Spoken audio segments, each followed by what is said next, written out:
Isang gabi matapos ang matamis na I do, ang tanging pamanang iniwan ng aking ama ay naging abo sa kamay ng aking biyenan. Habang hinahugasan ko ang mga pinagkainan sa kusina, ninanakaw na nila ang aking kinabukasan.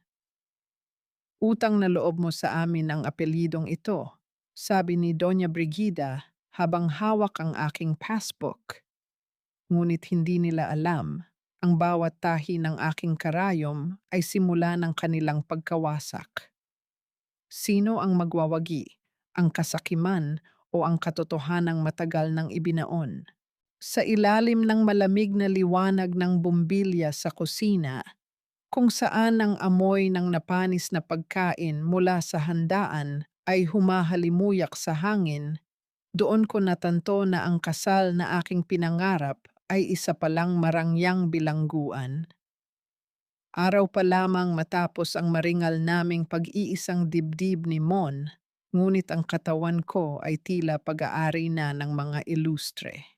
Ang bawat hakbang ko sa malamig na sahig ay nagpapaalala sa kirot ng aking mga paa na halos maghapon at magdamag na nakasuot ng matataas na sapatos.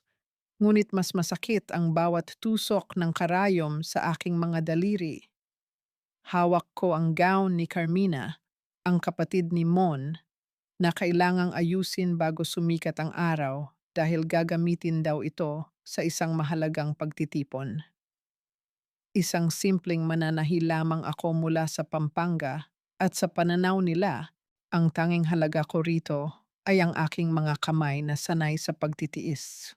Ang tanging nagpapatatag sa aking kalooban ay ang alaala ng aking ama bago siya pumanaw.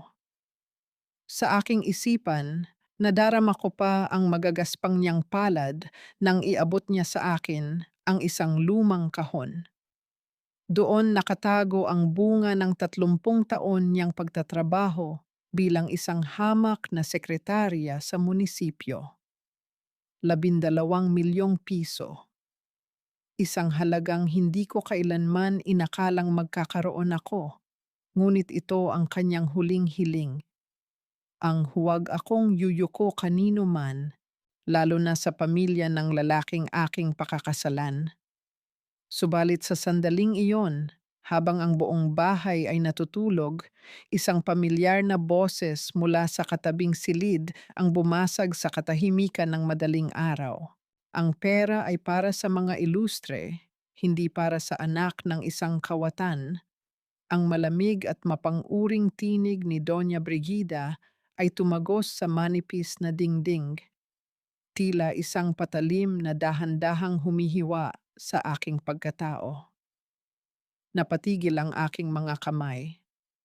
Ang karayom ay nanatiling nakabaon sa mamahaling tela habang ang aking puso ay nagsimulang tumibok ng mabilis na tila isang ibong nagpupumigla sa loob ng hawla. Sumilip ako sa bahagyang nakabukas na pinto ng silid tanggapan at doon ko nakita ang aking biyenan. Maayos ang pagkakaayos ng buhok kahit madaling araw pa, habang hawak ang asul na passbook na iniwan sa akin ni Papa. Sa tabi niya ay si Carmina na may bakas ng kagalakan sa mukha at sa likuran nila ay nakatayo si Mon, ang aking asawa. Ang lalaking pinangakuan ko ng katapatan sa harap ng dambana. "Mommy, are you sure about this?" Ang narinig kong tanong ni Carmina habang hinahaplos ang mga pahina ng passbook. "We need that money to save the boutique. But what if Feli finds out?" Ang sagot ni Doña Brigida ay puno ng paghamak na tila ba ang aking pangalan ay isang duming kailangang alisin sa kanyang bibig. Bakit siya magrereklamo? Utang na loob niya sa atin na tinanggap natin siya sa kabila ng dumi ng pangalan ng ama niya. Itong pera na ito ay pambayad lamang sa kahihiyang dinala niya sa pamilyang ito. At ikaw, Mon, huwag kang tatanga-tanga riyan. Pirmahan mo na itong papel bilang asawa niya. We will just say it was for a family investment. Hinimlay ko ang aking paningin kay Mon. umaasang maririnig ang kanyang pagtatanggol, na sana ay sabihin niyang ang perang iyon ay pangarap ng aking ama para sa akin. Ngunit ang tanging nakita ko ay ang pagyuko ng kanyang ulo at ang pag-abot ng pluma. Yes, ma. Alam ko naman na para sa atin din ito. I'll talk to Feli later. Pakakalmahin ko lang siya. Masyado siyang emosyonal pagdating sa tatay niya, kaya kailangan nating dahan-dahanin. Ang bawat salitang lumabas sa bibig ni Mon ay tila mga tipak ng yelo na bumabagsak sa aking kaluluwa. Ang tiwala na aking binuo sa loob ng 3 taon naming relasyon ay gumuho sa loob lamang ng ilang segundo. Ang lalaking nangakong magiging katuwang ko sa hirap at ginhawa ay siya palang katuwang ng mga taong nagnanakaw ng aking huling dangal. Sa sobrang panginginig ng aking mga kamay, hindi ko na malayang natusok ko ang aking hintuturo ng malalim. Isang maliit na butil ng pulang dugo ang dahan-dahang lumitaw at pumatak sa puting sutla ng gown ni Carmina na tila isang mantsa ng katotohanang hindi na mabubura kailanman. Ngunit wala akong naramdamang hapdi sa aking daliri. Ang tanging nararamdaman ko ay ang pagdurog ng aking puso sa loob ng aking dibdib. Ang bawat hibla ng pagmamahal na mayroon ako para kay Mon ay tila naputol, gaya ng sinulid na pilit na hinatak. Tumingin ako sa paligid ng kusinang iyon. Ang mga maruruming pinggan na iniwan nila para hugasan ko, ang sahig na kailangan kong lampasuhin, at ang gown na kailangan kong tapusin. Isang malalim na buntong hininga ang kumawala sa aking tuyong lalamunan, isang tunog na puno ng pait at pagsisisi. Gaano katagal na ba nilang binalak ito? Ang bawat halik ba ni Mon bago ang aming kasal ay may kalakip na presyo? Ang bawat ngiti ba ni Doña Brigida sa akin ay isang pagtatakip lamang sa kanyang balak na nakawin ang pamanang pinaghirapan ng aking ama sa loob ng maraming dekada. Habang naririnig ko ang kanilang tawanan sa kabilang silid, tila ang buong mundo ay biglang naging itim at puti. Ang pangarap kong bumuo ng sariling pamilya ay naging isang bangungot kung saan ako ang biktima at ang aking mga mahal sa buhay ang mga may sala. Tumayo ako ng tuwid, kahit na ang aking mga binti ay tila bibigay na sa pagod. Pinahiran ko ang luha sa aking mga mata gamit ang aking manggas, ngunit ang hapdi sa aking puso ay nanatili. Sa sandaling iyon, habang ang dugo ay dahan-dahang nanunuot sa mamahaling tela ng gown, isang katanungan ang paulit-ulit na umaling-awngaw sa aking isipan, tila isang bulong mula sa kailaliman ng aking pagkatao. Hanggang saan ko kayang tiisin ang pag-alipusta nila sa akin para lamang sa pangalan ng pag-ibig? O baka naman ang pag-ibig na aking pinanghahawakan ay wala nang iniwan kundi ang malamig na bangkay ng aking mga pangarap. Paano ko haharapin ang bukas, gayong ang bawat taong nakapaligid sa akin ay nagnanais lamang na makitang pira-piraso ang aking kaluluwa? Naramdaman ko ang paglamig ng hangin sa loob ng kusina, tila nagpapahiwatig na ang gabi ay malapit ng matapos, ngunit para sa akin, ang dilim ay nagsisimula pa lamang. Ang anino ni Doña Brigida ay humaba sa sahig habang papalapit siya sa pinto, at ang bawat segundong lumilipas ay tila isang hatol na hindi ko matakasan. Sa gitna ng katahimikan at ng pait ng aking sitwasyon, isang bagay lamang ang sigurado. Ang Feli na pumasok sa bahay na ito bilang isang masayang asawa ay wala na, at ang natitira na lamang ay ang isang babaeng kailangang matutong lumaban sa gitna ng sarili niyang guho. Ang sikat ng araw na sumisilip sa bintana ng marangyang mansyon ng mga ilustre ay tila isang malupit na paalala na ang gabi ng aking pagluha ay tapos na, ngunit ang gabi ng aking pagdurusa ay kasisimula pa lamang. Hindi ako nakatulog. Ang bawat tibok ng aking puso ay tila isang mabigat na martilyo na pumupukpok sa aking dibdib, lalo na tuwing naaalala ko ang mga mukha nilang tatlo habang pinaghahati-hatian ang aking kinabukasan. Ngunit kailangan kong kumilos. Kailangan kong isuot ang maskara ng isang masunuring asawa at manugang kahit na ang bawat selula sa aking katawan ay nagnanais na sumigaw at tumakas. Sa hapagkainan, ang amoy ng bagong timplang kape at mamahaling almusal ay hindi nakapagbigay sa akin ng gana. Nakaupo si Doña Brigida sa kabisera. Ang kanyang mukha ay puno ng kapayapaan na tila ba hindi siya nagnakaw ng dangal kagabi lamang. Simon naman ay abala sa kanyang telepono, hindi makatingin ng diretso sa aking mga mata. Ang bawat subo ko ng pagkain ay tila tuyong buhangin sa aking lalamunan. Doon ko naramdaman ang bigat ng gintong kulungang ito. Isang bahay na puno ng karangyaan, ngunit salat sa katotohanan. Feli, hiha, ang panimula ni Doña Brigida, ang kanyang tinig ay tila malapot na pulot na nakakasulasok. I've been thinking, since you're part of the family now, it's only right na makatulong ka sa business ni Carmina. You have the talent, and besides, mas mabuting dito ka na lang sa bahay kaysa kung saan-saan ka pa nagtatrabaho. This is for your own good, para naman hindi ka na nagmumukhang hamak na mananahilang sa labas. Ngumiti ako ng pilit, ang aking mga kuko ay bumaon sa ilalim ng lamesa. Opo, Mami. Salamat po sa pagkakataon. Ang salitang salamat ay tila lason sa aking dila. Alam ko ang ibig niyang sabihin.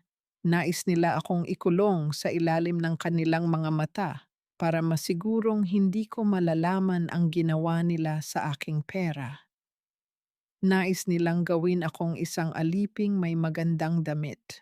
Pagkatapos ng almusal, dinala ako ni Carmina sa kanyang silid-awaan kung saan ang mga mamahaling tela at mga disenyong nakapaskil sa dingding ay tila nagtatawanan sa akin. Inihagis niya sa harap ko ang isang tumpok ng mga tela na tila babasahan lang ang mga ito.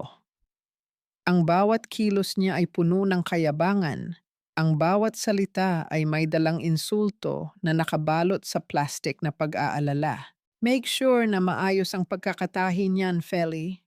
Those fabrics cost more than your entire life savings, ang sabi ni Carmina habang sinusuri ang kanyang kuko. You should be grateful na binibigyan kita ng work. In my boutique, only the best can touch these materials. Huwag mong dalhin dito yung style na pangpalengke na nakasanayan mo sa Pampanga. Remember, you're an illustre now, maski sa papel lang, hindi ako kumibo. Isinawsaw ko ang aking sarili sa trabaho. Ang bawat tahi ay isang panalangin para sa katatagan. Ngunit ang pinakamasakit na bahagi ay nang makita ni Carmina ang isang lumang papel na nakatiklop sa aking sisidlan ng mga gamit sa pananahi. Ito ang huling disenyo ng aking ama, isang simpleng drawing ng isang bestido na binalak niyang ipagawa para sa akin bago siya pumanaw. Hindi ito marangya, ngunit puno ito ng pagmamahal. What is this trash? Ang tanong ni Carmina habang kinukuha ang papel. Binuklat niya ito at humalakhak ng puno ng pangungutya. Is this a dress? Mukhang basahan na gawa ng isang amatirista. My God, Feli, ito ba ang inspirasyon mo? No wonder your work lacks class. Napaka-cheap ng taste ng tatay mo, gaya rin ng reputasyon niya. Carmina, please, ibalik mo sa akin yan. Ang pakiusap ko. Ang aking boses ay nanginginig sa pigil na galit. Ang aking ama ay maaaring naging mahirap, ngunit siya ay may marangal na puso. Ang disenyong iyon ang huling bakas ng kanyang mga pangarap para sa akin. Ngunit tila walang pandama ang babaeng nasa harap ko. Sa isang mabilis at malupit na pagkilos, dahan-dahang hinawakan ni Carmina ang magkabilang dulo ng papel. Ang tunog ng pagkapunit ng lumang dokumento ay tila isang malakas na dagok sa aking pandinig. Isang marahas na paghihiwalay ng mga hibla ng papel na tila kasabay ng pagkapunit ng aking huling ugnayan sa aking ama. Ang bawat punit ay tila isang sugat na ibinabaon sa aking kaluluwa. Isang piraso, dalawa, hanggang sa maging maliliit na hibla na lamang ang natira sa kanyang kamay. There, I did you a favor, sabi niya habang hinahayaan ang mga pira-pirasong papel na mahulog sa sahig, tila mga tuyong dahon sa gitna ng tag-ulan. You don't need these reminders of your past. Start acting like you belong here. O baka gusto mong ipaalala ko sa iyo na ang pamilya namin ang sumasalba sa iyo mula sa kahihiyan ng tatay mo. Naiwan akong nakatitig sa mga pira-pirasong papel sa sahig. Ang aking paningin ay lumabo dahil sa nagbabadyang luha, ngunit hindi ko hinayaang pumatak ang mga ito sa harap niya. Yumuko ako at dahan-dahang pinulot ang mga bahagi ng drawing ng aking ama. Ang aking mga kamay ay nanginginig sa matinding hinagpis. Habang hawak ko ang mga pira-pirasong iyon, isang malamig na katahimikan ang bumalot sa aking puso. Hindi ko na nararamdaman ang pag-ibig na dati ay nagpapainit sa aking dibdib para kay Mon. Ang tanging nananatili ay ang isang matalim at makinang na galit. Isang galit na tila isang talim na dahan-dahang hinahasa sa gitna ng kadiliman. Tumingin ako sa labas ng bintana, sa malawak na bakuran ng mga ilustre na tila isang magandang libingan. Maaring nakulong nila ako sa gintong hawla na ito. Maari nilang punitin ang aking mga alaala at nakawin ang aking yaman, ngunit hindi nila kailanman magagapi ang apoy na nagsisimula ng mag-alab sa aking kalooban. Sa bawat piraso ng papel na aking pinupulot, isang sumpa ang nabubuo sa aking isipan. Ang bawat insulto, ang bawat pagnanakaw, at ang bawat luhang aking pinigil ay magkakaroon ng kabayaran. Paano nga ba mabubuo muli ang isang pusong pira-piraso na kung ang mga taong dapat ay nagpoprotekta rito ang siya mismong dumudurog dito ng walang awa? Ang gintong kulungan ay maaaring matatag, ngunit ang bawat hawla ay may pintuan at sa takdang panahon, matutuklasan ko rin kung paano ito bubuksan.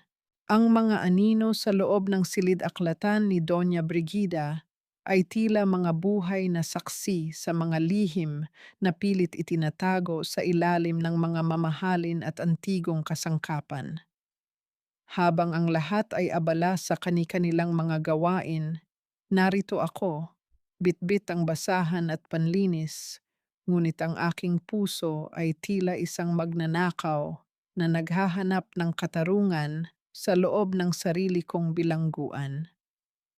Ang bawat hakbang ko sa makapal na alpombra ay walang nililikhang tunog. Isang babala na ang bawat kilos ko sa bahay na ito ay dapat maging maingat. Tila naglalakad sa ibabaw ng manipis na salamin na anumang sandali ay maaaring mabasag. Sa tuwing binabanggit ni Doña Brigida ang pangalan ng aking ama, lagi niyang idinidikit ang salitang kawatan o vandal ng dangal. Paulit-ulit niyang sinasabi na ang pagpapakasal ni Mon sa akin ay isang gawa ng awa, isang paraan upang linisin ang mantsa sa aking pagkatao. Ngunit habang nililinis ko ang gilid ng kanyang mabigat na lamesang nara, isang bagay ang umagaw sa aking atensyon. Isang maliit na siwang sa pagitan ng mga dokumento sa isang drawer na hindi laging nakasara ng maayos. Ang aking mga daliri ay nanginginig habang dahan-dahan ko itong hinahatak. Ang bawat sentimetro ng pagbuka ng kahoy ay tila isang mabigat na buntong hininga sa gitna ng katahimikan.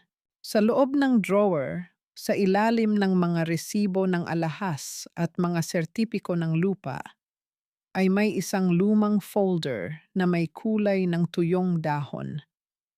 Nang buksan ko ito, ang amoy ng lumang papel at alikabok ay dahan-dahang humalimuyak, tila isang boses mula sa nakaraan na pilit bumubulong sa aking pandinig. Doon, sa gitna ng mga opisyal na dokumento ng munisipyo na may petsang 20 taon na ang nakalilipas, ay nakita ko ang isang pamilyar na sulat kamay. Ang bawat kurbada ng mga letra, ang bawat diin ng pluma, kilala ko ang mga ito. Ito ang sulat ng aking ama, si Amado Manalastas. Isang dokumento tungkol sa paglilipat ng pagmamay-ari ng isang malawak na lupain sa Pampanga ang bumulaga sa akin. Nakita ko ang pangalan ng aking ama bilang saksi, ngunit sa tabi nito ay may isang maliit na memorandum na nakasulat sa lapis, isang sulat na tila mabilisang ginawa.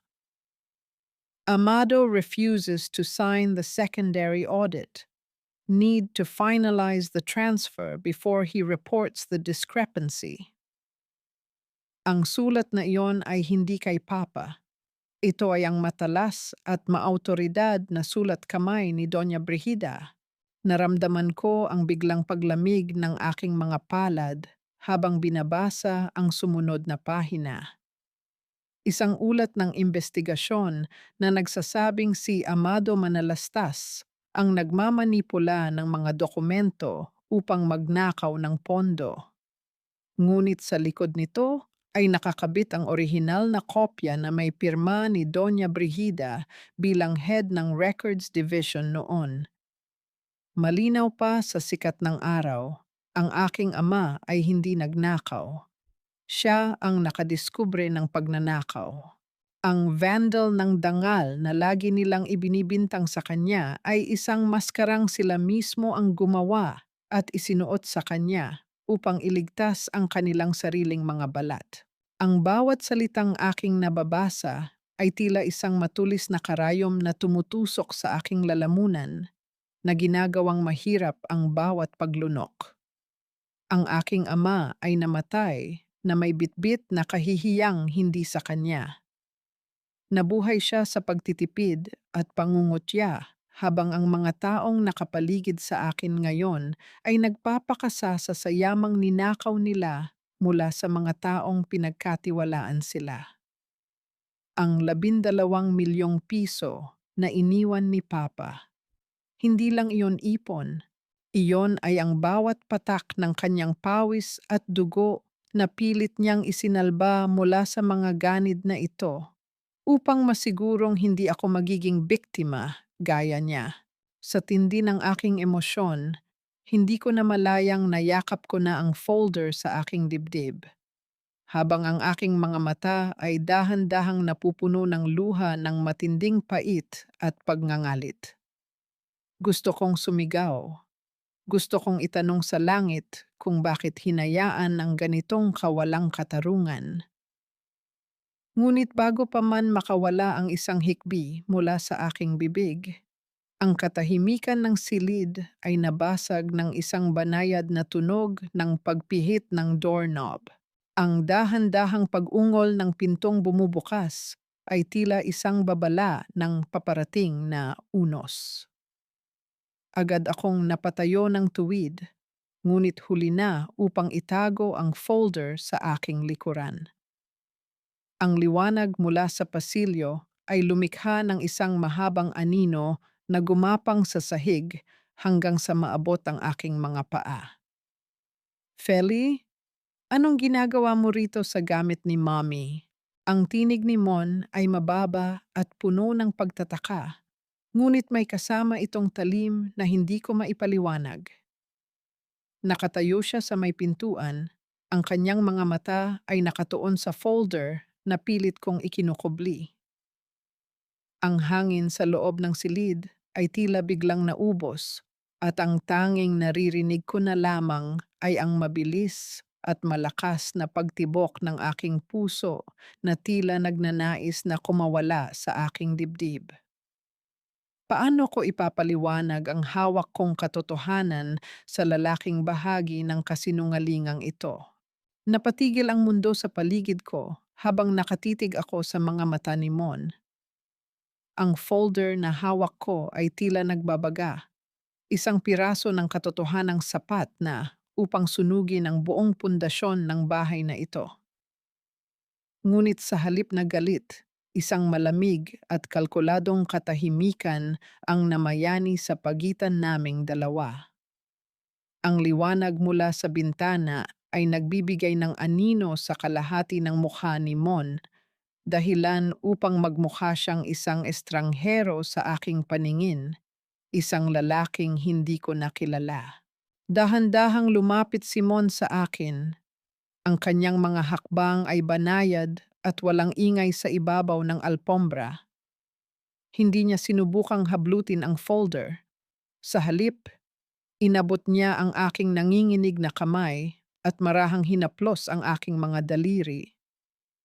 Ang init ng kanyang palad ay tila isang insulto sa nanlalamig kong katawan.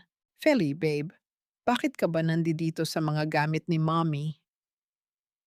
Ang bulong niya, ang tinig ay puno ng pekeng pag-aalala na tila isang malambot na kumot na may kasamang mga tinik. You look so pale. Are you overthinking again? Sabi ko naman sa iyo, stressful ang paghahanda para sa boutique. Baka kung ano-ano na ang nakikita mo. Mon, nakita ko ang pirma ni Papa. Ang sagot ko. Ang aking boses ay gumaralgal at halos hindi lumabas sa aking tuyong lalamunan. Hindi siya nagnakaw. Ang mami mo, ang mami mo ang nag-ipit sa kanya. Lahat ng kahihiyang dinala ni Papa hanggang sa hukay, gawa-gawa lang pala ninyo. Isang maikling buntong hininga ang kumawala kay Mon. Binitawan niya ang aking kamay at dahan-dahang kinuha ang folder mula sa aking pagkakahawak. Hindi ako lumaban. Para akong isang rebulto na nawalan ng lakas. Tiningnan niya ang mga dokumento ng walang anumang bakas ng gulat sa kanyang mukha. Doon ko napatunayan ang pinakamasakit na hinala. Alam niya. Alam niya ang lahat mula pa noong una. Feli, listen to me.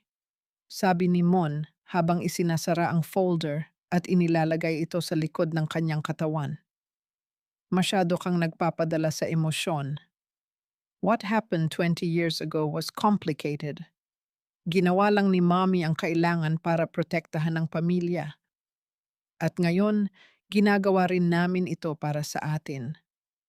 Ang perang iyon, yung 12 milyon, hindi ba mas mabuting gamitin natin para sa kinabukasan natin kaysa mabulok lang sa bangko habang dinadala mo yung alaala ng isang tatay na?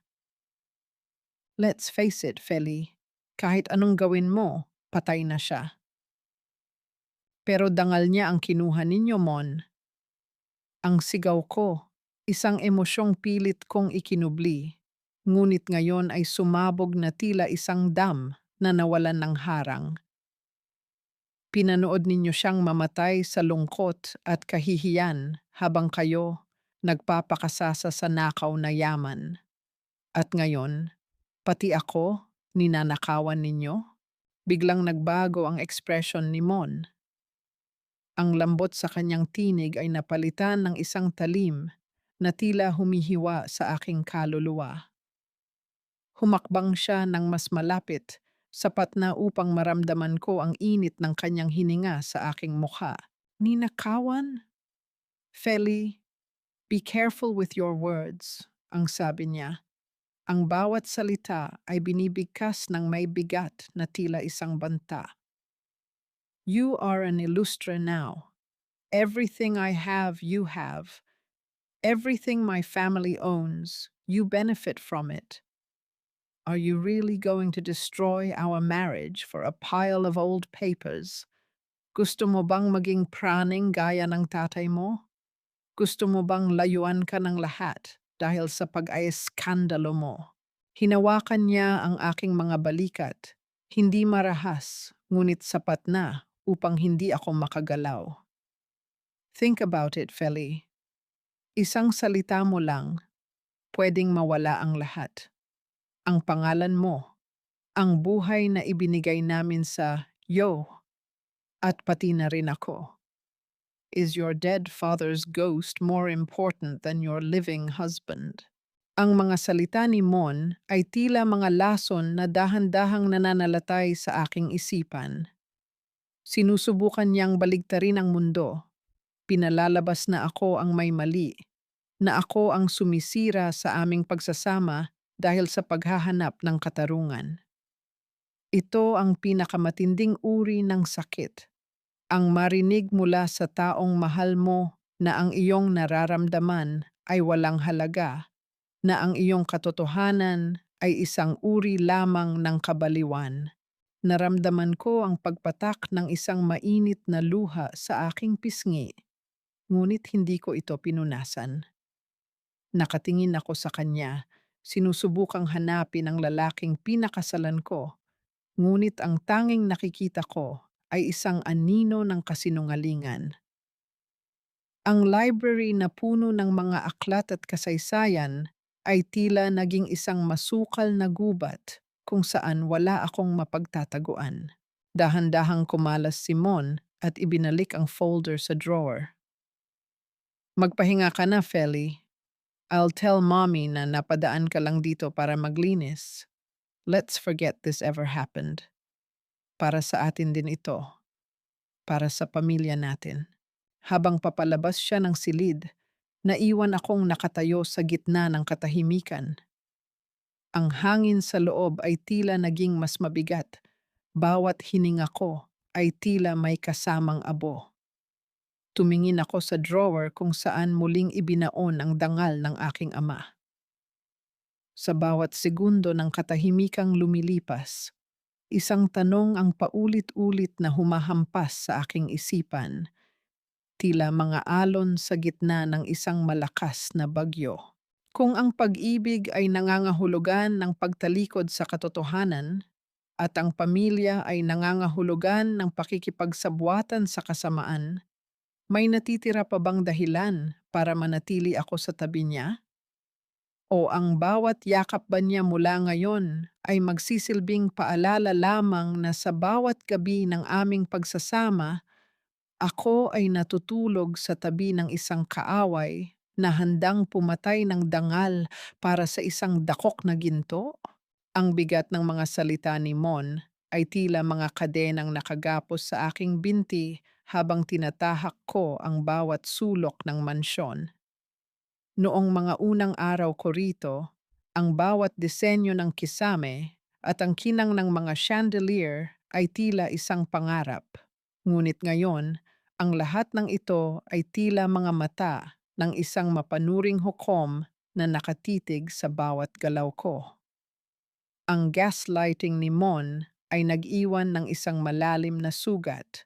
Pinaparamdam niya sa akin na ako ang may pagkakamali dahil lamang sa paghahanap ko sa katotohanan.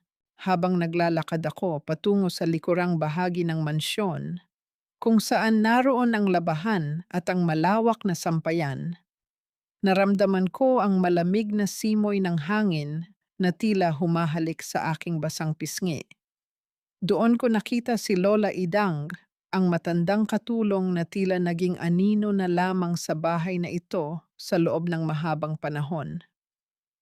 Nakaupo siya sa isang maliit na bangko, ang kanyang mga kamay na kulubot at tila mga sanga ng puno ay abala sa pagtitiklop ng mga puting linen.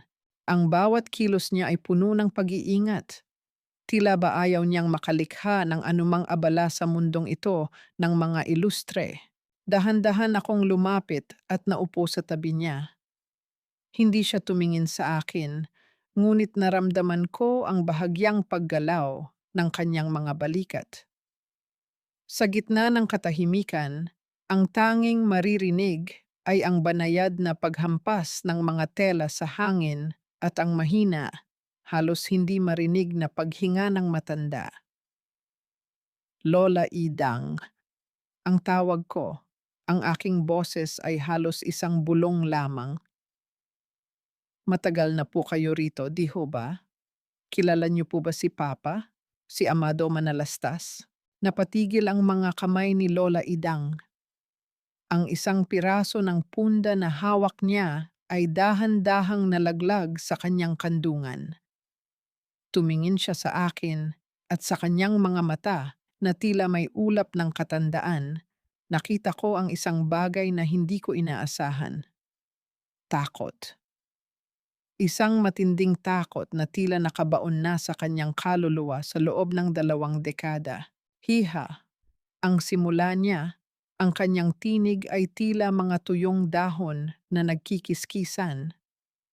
May mga bagay na mas mabuting manatiling nakabaon sa lupa. Ang iyong ama, mabuting tao si Amado, masyadong mabuti para sa lugar na ito. Ang kabutihan niya ang naging mitya ng kanyang kapahamakan. Naramdaman ko ang biglang pagbilis ng pintig ng aking puso. Anong ibig ninyong sabihin, Lola? Alam niyo po ba ang totoo? Alam niyo po bang wala siyang kasalanan? Tumingin si Lola Idang sa paligid, sinisigurong walang nakakarinig sa aming usapan. Lumapit siya sa akin at naramdaman ko ang panginginig ng kanyang mga daliri nang hawakan niya ang aking braso. Nakita ko siya noon, Hija. Nakita ko kung paano siya umiyak sa harap ni Doña Brigida. Nagmamakaawa siya.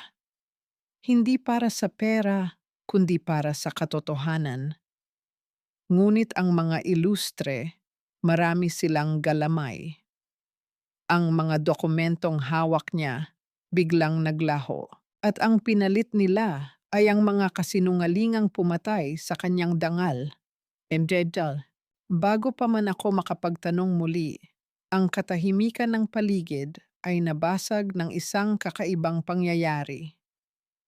Mula sa loob ng bulsa ng kanyang suot na lumang apron, ang lumang cellphone ni Lola Idang ay dahan-dahang umilaw at nagpakita ng isang tawag.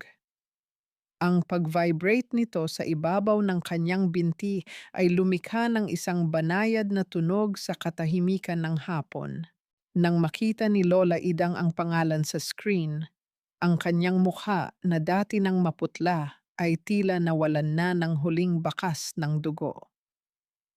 Mabilis niyang itinago ang telepono sa ilalim ng mga tiklop ng tela. Ang kanyang buong katawan ay nagsimulang manginig ng labis. Ang kanyang mga mata ay nanlaki sa sindak. Tila may nakita siyang isang multo mula sa nakaraan na ayaw na niyang balikan. Lola, sino po yon? Bakit po kayo natatakot? Ang tanong ko, puno ng pag-aalala. Hindi siya sumagot. Tumayo siya ng mabilis, kahit na ang kanyang mga tuhod ay tila bibigay na sa panghihina. Kailangan ko nang umalis, Feli. Huwag mo nang ituloy ito. Ang mga ilustre, hindi mo sila kilala. Ang bawat pader sa bahay na ito ay may tenga at ang bawat sikreto ay may katumbas na buhay. Pinanood ko siyang mabilis na naglakad palayo. Ang kanyang maliit na anyo ay dahan-dahang nilamon ng dilim sa pasilyo ng mansyon. Naiwan akong mag-isa sa sampayan, hawak ang isang piraso ng linen na naiwan niya. Ang hangin ay tila naging mas malamig at ang bawat galaw ng mga nakasampay na puting tela sa paligid ko ay tila mga anino ng nakaraan na pilit akong binubulungan. Sino ang tumawag kay Lola Idang sa ganitong oras?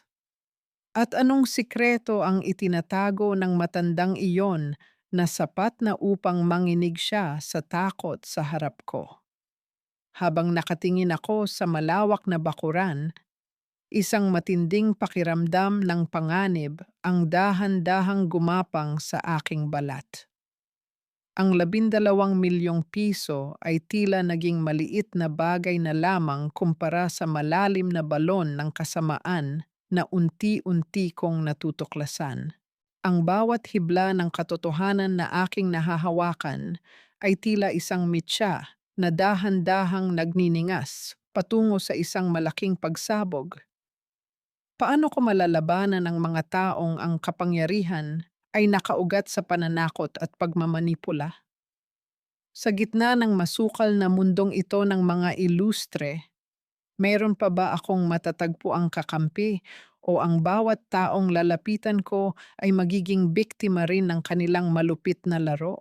Ang paglabas ko sa bakuran ng mga ilustre ay tila isang pagtakas mula sa isang malalim at madilim na hukay. Sa bawat hakbang ko palayo sa naglalakihang bakal na trangka ng mansyon, naramdaman ko ang paglapat ng mabigat na kandado sa aking likuran. Isang hudyat na pansamantala akong malaya, ngunit alam kong ang kanilang mga mata ay tila mga aninong nakabuntot sa akin. Bitbit ang aking lumang bag na naglalaman ng ilang pira-pirasong pag-asa. Tinahak ko ang daan patungo sa kabayanan, palayo sa karangyaan at papalapit sa katotohanang matagal nang ipinagkait sa akin. Ang opisina ni Attorney Leandro Bayani ay matatagpuan sa isang lumang gusali kung saan ang mga pader ay may mga bitak na tila mga pilat ng panahon. Malayo ito sa makikintab na opisina ng mga abogado ng mga ilustre. Dito, ang amoy ng lumang papel at tinta ay humahalo sa init ng hapon at ang bawat sulok ay puno ng mga file na tila mga bundok ng hindi naririnig na hinaing. Sa gitna ng ingay ng mga taong naghihintay sa labas, naramdaman ko ang muling paglamig ng aking mga palad. Mayroon pa bang puwang ang katarungan para sa isang tulad ko? Nang tawagin ang aking pangalan, pumasok ako sa isang maliit na silid. Doon, sa likod ng isang lamesang nara na puno ng mga libro, nakaupo ang isang lalaking may mga matang tila nakakaunawa sa bigat ng aking dala. Si Leandro ay hindi mukhang tipikal na abogado na mayabang at formal. Mayroon siyang payak na anyo, ngunit ang kanyang tindig ay tila isang matibay na haligi na handang sumalo sa anumang gumuho. Ang kanyang mga mata ay nagniningning sa talino, ngunit may kasama itong lambot na tila isang haplos sa aking pagod na kaluluwa. "Good afternoon. Maupo ka, please." Ang banayad niyang paanyaya, ang tinig ay mababa at nakakalma. "I'm Leandro. Anong maitutulong ko sa iyo?" Naging mahirap ang simula. Ang bawat salitang lumalabas sa aking bibig ay tila mga tinik na nakabara sa aking lalamunan. Ikinuwento ko ang lahat. Ang kasal, ang 12 milyong piso, ang pagtataksil ni Mon, at ang folder na nakita ko sa silid ni Doña Brigida. Habang nagsasalita ako, ang aking mga kamay ay hindi tumitigil sa panginginig at naramdaman ko ang isang mainit na luha na dahan-dahang gumuhit sa aking pisngi. Sandaling tumigil ang mundo nang iabot ni Leandro ang isang baso ng tubig sa akin.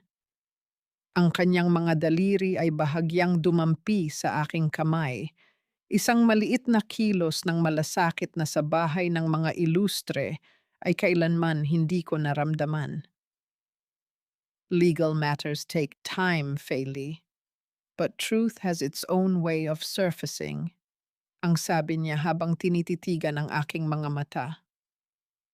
"Who is your father?"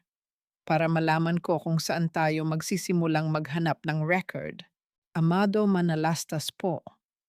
Ang sagot ko, halos isang bulong na lamang, dating sekretarya sa munisipyo. Sa sandaling binanggit ko ang pangalang iyon, tila huminto ang pag-ikot ng bentilador sa kisame.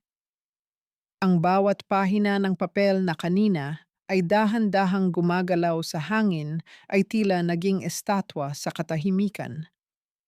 Nakita ko ang biglang pagbabago sa ekspresyon ni Leandro. Ang kanyang mga mata na kanina ay puno ng pakikinig ay biglang nanlaki at ang kanyang hawak na pluma ay dahan-dahang nalaglag sa ibabaw ng lamesa, lumikha ng isang banayad na tunog bago ito gumulong patungo sa sahig. Tumayo siya ng dahan-dahan, ang kanyang mga mata ay nananatiling nakatuon sa aking mukha. Tila may hinahanap siyang isang pamilyar na bakas sa aking mga mata, sa aking ilong, at sa aking mga labi. Ang hangin sa loob ng maliit na opisina ay tila naging mas siksik, bawat hininga ko ay puno ng kaba at pag-aantay. Amado Manalastas. Ang pag-uulit niya, ang kanyang tinig ay nanginginig na sa emosyon. Lumapit siya sa isang lumang cabinet sa likuran niya at kinuha ang isang kupas na litrato na nakatago sa loob ng isang itim na folder. Ang tatay ko, siya ang dating chief clerk na kasabayan ng tatay mo. Bago mamatay ang tatay ko, isang pangalan lang ang paulit-ulit niyang binabanggit. Amado. Sabi niya, may isang taong kailangang iligtas mula sa isang malaking kasinungalingan. Hinarap niya ako at sa pagkakataong ito, nakita ko ang pamumuo ng luha sa kanyang sariling mga mata. Isang kislap ng katarungang matagal nang ipinagkait. Feli, hindi mo alam kung gaano katagal kitang hinanap. Ang sabi niya, ang kanyang boses ay puno ng isang pangakong tila isang sumpa. Ang tatay mo, hindi lang siya sekretarya para sa amin. Siya ang taong pilit naming ipinaglalaban kahit wala na siya. Nandito ka na. At pangako, sa pagkakataong ito, hindi ko hahayaang manalo ang mga ilustre. Naiwan akong nakatitig sa kanya. Ang aking puso ay tila nakahanap ng isang pampang sa gitna ng malupit na karagatan. Ngunit sa gitna ng pag-asang ito, isang malamig na takot ang muling bumangon sa aking isipan. Bakit ngayon lang siya nagpakita? At anong nakatatakot na katotohanan ang itinatago ng mga ilustre na sapat na upang maging misyon ng buhay ni Leandro ang hanapin ako? Ang bawat hibla ng sutla na dumadaan sa aking mga daliri ay tila mga hibla ng aking sariling buhay.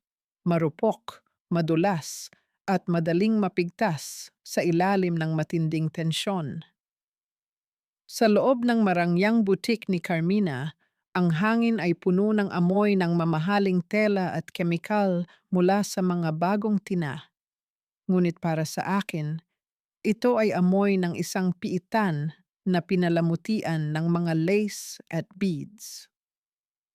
Ang sikat ng araw na tumatagos sa malalaking salamin ng butik ay hindi nagbibigay ng init, kundi isang malupit na liwanag na naglalantad sa bawat pagod na guhit sa aking mukha at bawat sugat sa aking mga daliri.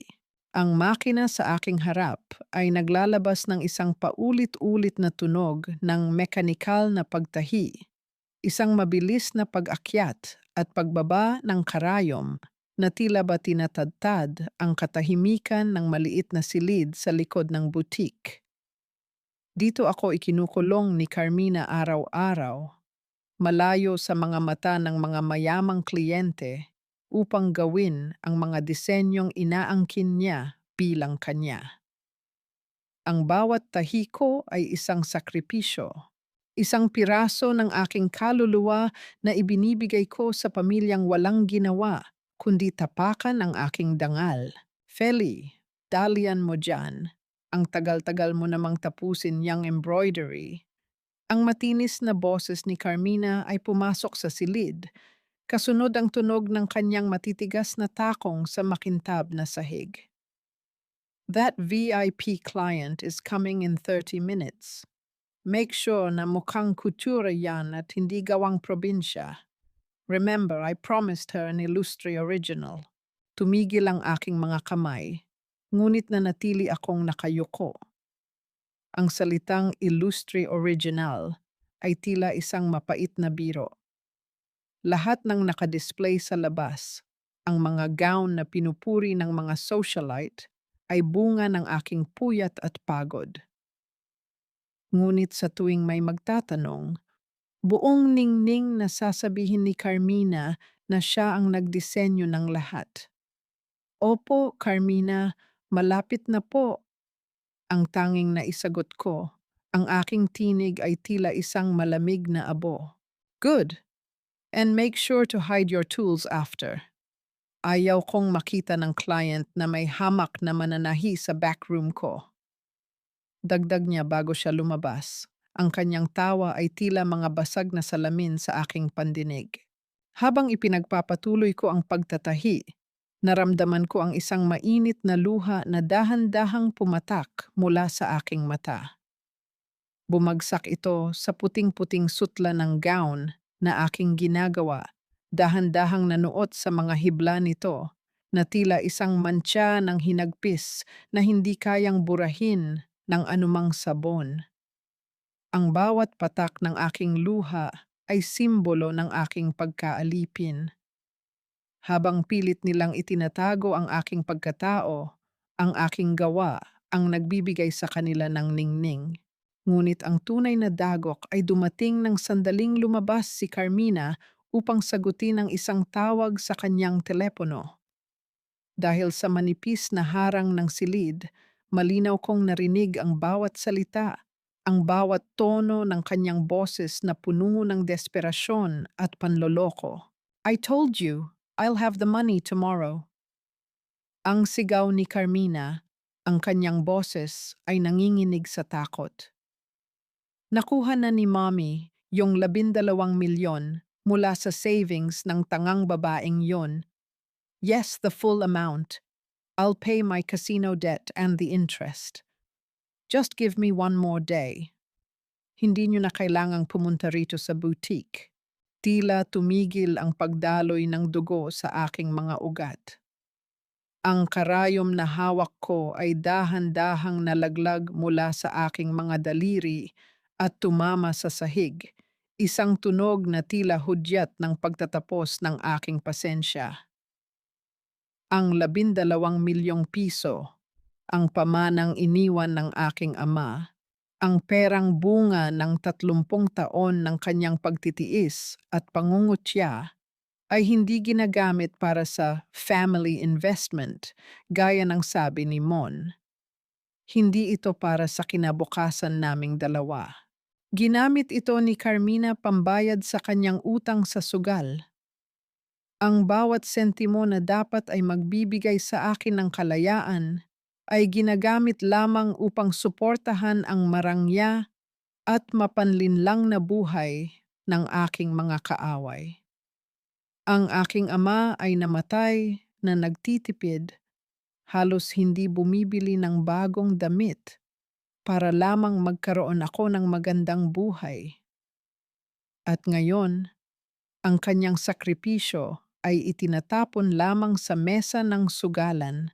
Naramdaman ko ang isang matinding panginginig sa aking buong katawan, hindi dahil sa lamig, kundi dahil sa isang poot na tila isang bulkang dahan-dahang sumasabog sa aking dibdib. Ang aking paningin ay nagdilim, at ang bawat gown na nakasabit sa paligid ko ay tila mga multo na nanunokso sa akin. Dahan-dahan akong tumayo mula sa aking upuan. Ang sutla na may mantsa ng aking luha ay nananatiling nakapatong sa makina. Tumingin ako sa pinto kung nasaan si Carmina, ang babaeng nagnakaw hindi lang ng aking talento, kundi pati na rin ng huling alaala ng aking ama. Sa sandaling iyon, ang takot na dati ay bumabalot sa akin ay napalitan ng isang mapanganib na katahimikan. Anong gagawin ko ngayon? Gayong alam ko na ang aking pinaghirapan ay winawaldas lamang sa bisyo? Paano ko mapapanatili ang maskara ng isang masunuring asawa kung ang bawat hininga ng pamilyang ito ay isang kasinungalingan? Ang 12 milyong piso ay wala na, ngunit ang poot na iniwan nito ay sapat na upang sunugin ang bawat sutla at puntas sa loob ng butik na ito. Ang bawat hakbang ko pabalik sa mansyon ng mga ilustre ay tila paglalakad sa ibabaw ng nagbabagang uling. Sa labas, suot ko ang maskara ng isang matiising asawa, ngunit sa loob, ang bawat hibla ng aking pagkatao ay abala sa paghabi ng isang planong hindi gawa sa sutla o puntas, kundi sa matalas na katotohanan at malamig na katarungan. Ang 12 milyong piso ay hindi lamang pera. Ito ang huling hininga ng dangal ng aking ama at hindi ko hahayaang maglaho ito sa usok ng bisyo ni Carmina. Nagkita kami ni Leandro sa isang maliit na kapihan sa labas ng bayan, malayo sa mga mapanuring mata ng mga galamay ni Doña Brigida. Ipinakita niya sa akin ang mga dokumentong nakuha niya mula sa kanyang contact sa bangko. Habang tinitingnan ko ang kopya ng special power of attorney na ginamit nila upang ubusin ang aking account, naramdaman ko ang mabilis na pagdaloy ng lamig sa aking mga ugat. Ang pirma sa ibaba ng papel ay isang masamang panggagaya sa aking sulat kamay, mga kurbadang tila napilitan at mga linyang nanginginig. Ngunit ang mas masakit ay ang pirma sa tabi nito, isang witness, Mon Illustre. Ang pirma ay malinaw na peke, Feli. Ang bulong ni Leandro, ang kanyang mga mata ay puno ng determinasyon. Ngunit kailangan nating mahanap ang orihinal na kopya na nasa loob ng bahay ninyo. Iyon ang magiging alas natin sa korte. Kung mapapatunayan nating sa loob mismo ng mansyon ginawa ang pandaraya, hindi na sila makakalusot. Noong gabing iyon, ang mansyon ay balot ng isang nakabibinging katahimikan. Ang tunog ng ulan na dahan-dahang humahampas sa mga dahon ng puno sa labas ay tila isang malungkot na oyayi. Habang mahimbing ang tulog ni Mon sa tabi ko, ang lalaking nagawang saksakin ang aking likuran habang kayakap ko, dahan-dahan akong bumangon. Ang bawat bahagyang pag-ungol ng kama ay tila isang babala, bawat paghinga niya ay tila isang hatol. Gamit ang isang maliit na flashlight, tinahak ko ang madidilim na pasilyo patungo sa opisina ni Doña Brigida.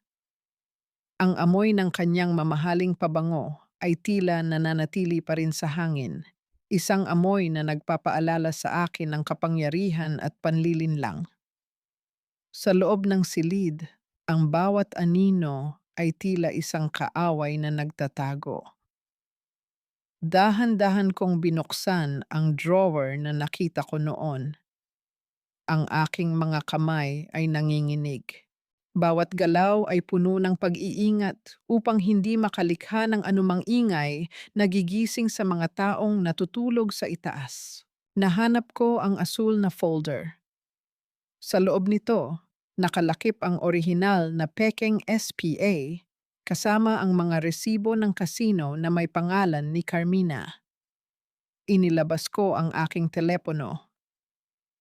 Ang mabilis na pag-ilid ng liwanag mula sa screen habang kinukuhanan ko ng larawan ang bawat pahina ay tila isang kidlat sa gitna ng kadiliman. 1, 2, 3. Ang bawat click na nararamdaman ko sa aking daliri ay tila isang hakbang papalapit sa kalayaan. Ngunit sa gitna ng aking pagmamadali, isang tunog ang nagpahinto sa pintig ng aking puso. Ang marahang pagbagsak ng mga hakbang sa makintab na sahig ng pasilyo ay dahan-dahang lumalapit. Ang bawat tapik ng tsinela sa sahig ay tila isang bilang ng natitirang sandali ng aking buhay. Mabilis kong ibinalik ang mga papel at isinara ang drawer. Halos hindi ako humihinga habang dahan-dahan akong nagtatago sa likod ng malaking kurtinang pelus na nakasabit sa bintana. Ang amoy ng alikabok at lumang tela ay dahan-dahang pumasok sa aking ilong, ngunit pinilit kong huwag man lang gumalaw. Bumukas ang pinto. Ang liwanag mula sa pasilyo ay pumasok sa silid, lumilikha ng isang mahabang anino na tila isang itim na daliri na tumuturo sa aking pinagtataguan. Pumasok si Doña Brigida. Narinig ko ang banayad na pagkaluskos ng kanyang seda na pantulog habang naglalakad siya patungo sa kanyang lamesa. Narinig ko ang pagbukas ng drawer, ang mismong drawer na kakasara ko lang. Ang bawat segundo ay tila isang taon. Nararamdaman ko ang butil ng pawis na dahan-dahang gumugulong mula sa aking noo patungo sa aking pisngi. Kung hawiin niya ang kurtina, matatapos ang lahat. Ang aking plano, ang pangarap ng aking ama, at ang aking buhay ay maglalaho. Nanatili akong estatwa sa gitna ng dilim. Ang tanging buhay sa akin ay ang aking mga mata na nakatitig sa anino ng babaeng nagnanakaw ng aking kaluluwa. Where is it? Ang bulong ni Doña Brigida, ang tinig ay puno ng hinala at inis. Narinig ko ang mabilis na paglipat ng mga pahina ng papel. Mon should have double-checked this. Makalipas ang ilang sandali na tila walang katapusan, narinig ko ang muling pagpipit ng drawer at ang mabibigat na hakbang ni Doña Brigida palabas ng silid. Ang dahan-dahang paglapat ng pinto ay tila isang hudyat na maaari na akong muling huminga. Napasandal ako sa pader. Ang aking buong katawan ay nanghihina sa tindi ng takot at adrenaline. Nakaligtas ako ngayon, ngunit hanggang kailan? Habang hawak ko ang aking telepono na naglalaman ng mga ebidensyang magpapabagsak sa kanila, naramdaman ko ang isang matalim na determinasyon. Ang bawat sakripisyo ko sa bahay na ito ay magbubunga rin. Maaring sila ang may hawak ng pera, ngunit hawak ko na ang mitya na susunog sa kanilang imperyo ng kasinungalingan. Paano ko itatago ang liwanag ng katotohanang ito sa ilalim ng kanilang mapanuring mga mata? Sa bawat araw na dadaan, ang panganib ay lalong lalalim at ang bawat ngiti ko kay Mon ay magiging isang patalim na dahan-dahang humahati sa aking sariling puso. Ngunit para sa aking ama at para sa aking sarili, tatapusin ko ang laban na ito. Ang gabi ay dahan-dahang nagpapakawala ng malalaking butil ng tubig mula sa madilim na langit na humahampas sa mga bintanang salamin ng opisina ni Leandro. Ang bawat pagbagsak ng ulan sa bubungan ay lumilikha ng isang ritmong tila naglalayong lunurin ang ingay ng mundong mapanghusga sa labas. Sa loob ng maliit na silid na iyon, ang amoy ng mainit na kape at ang bango ng mga lumang libro ay nagsisilbing isang mainit na yakap para sa aking pagod na kaluluwa. Malayo ito sa ginaw na dulot ng mansyon ng mga ilustre, kung saan ang bawat dingding ay tila may dalang pait at pananakot. Nakatitig ako sa usok na dahan-dahang pumapaibabaw mula sa aking tasa, habang sa kabilang panig ng lamesa ay abala si Leandro sa pagsusuri ng mga larawang nakuha ko mula sa drawer ni Doña Brigida.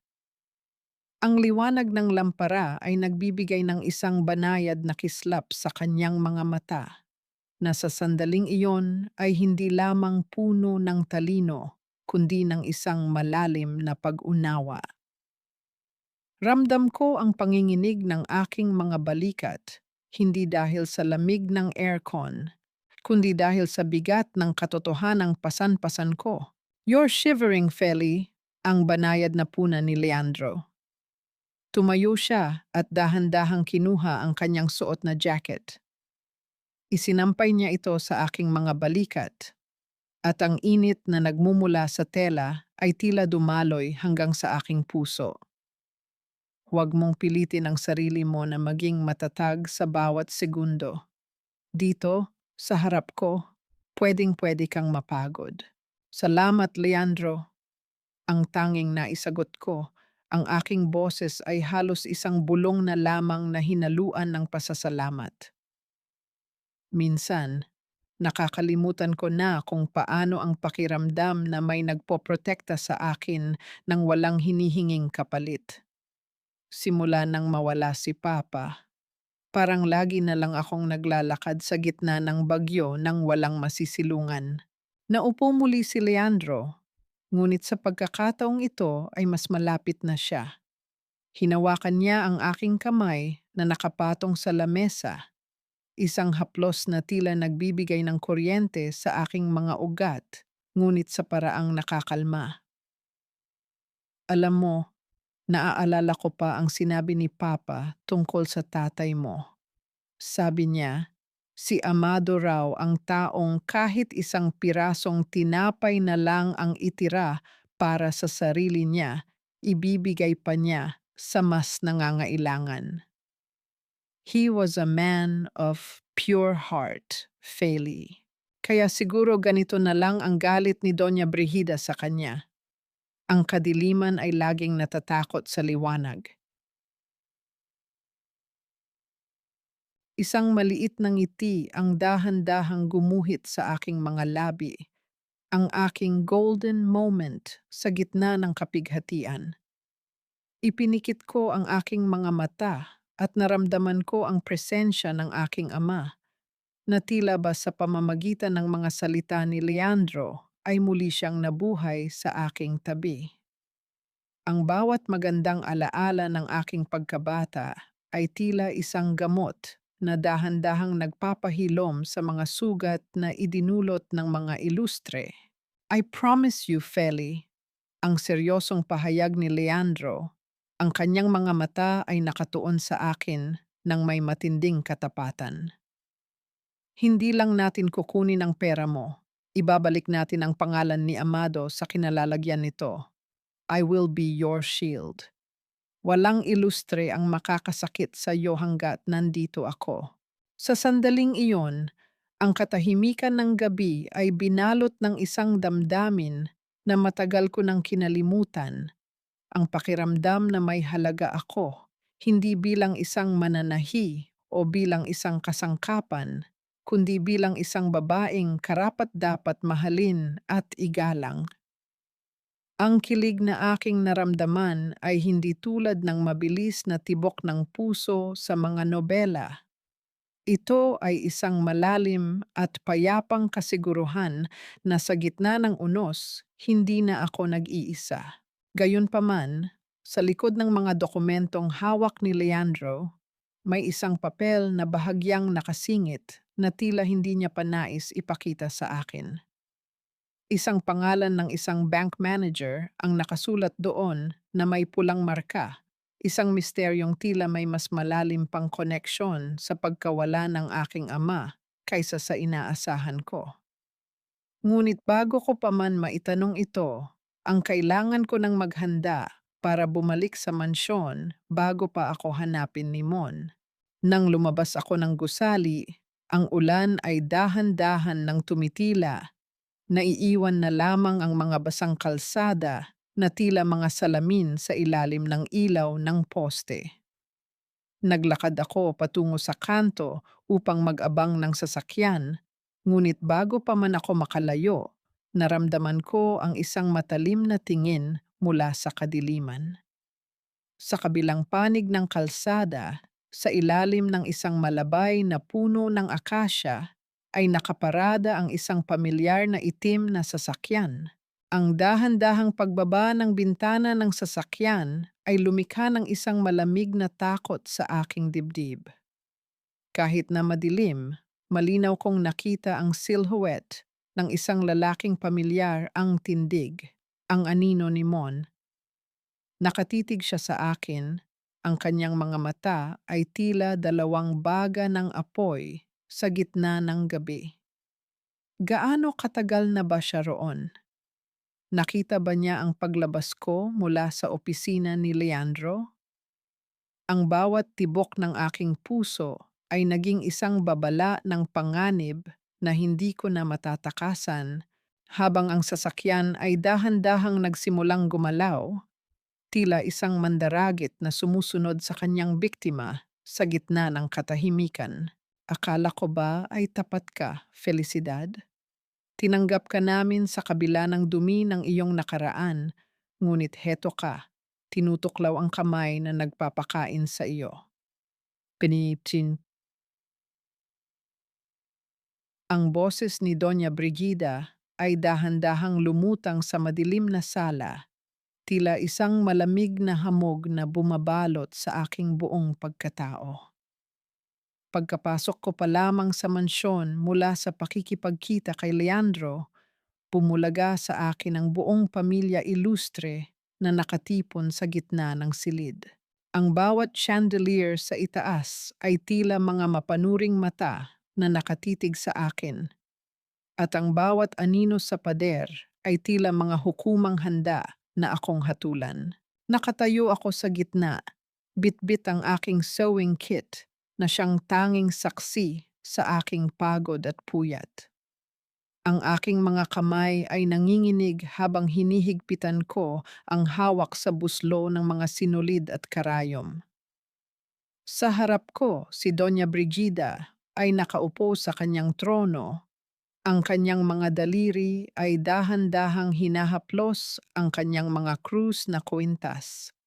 Habang si Mon ay nakatayo sa likuran niya, ang mukha ay balot ng isang matigas at hindi mabasang ekspresyon. Mommy, what's happening? Ang tanong ko.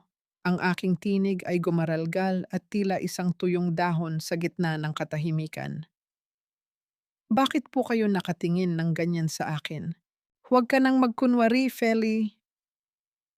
Ang sigaw ni Carmina, ang kanyang boses ay tila isang matalim na kidlat na bumasag sa katahimikan. Humakbang siya pa itaas at marahas na hinablot ang aking sewing kit.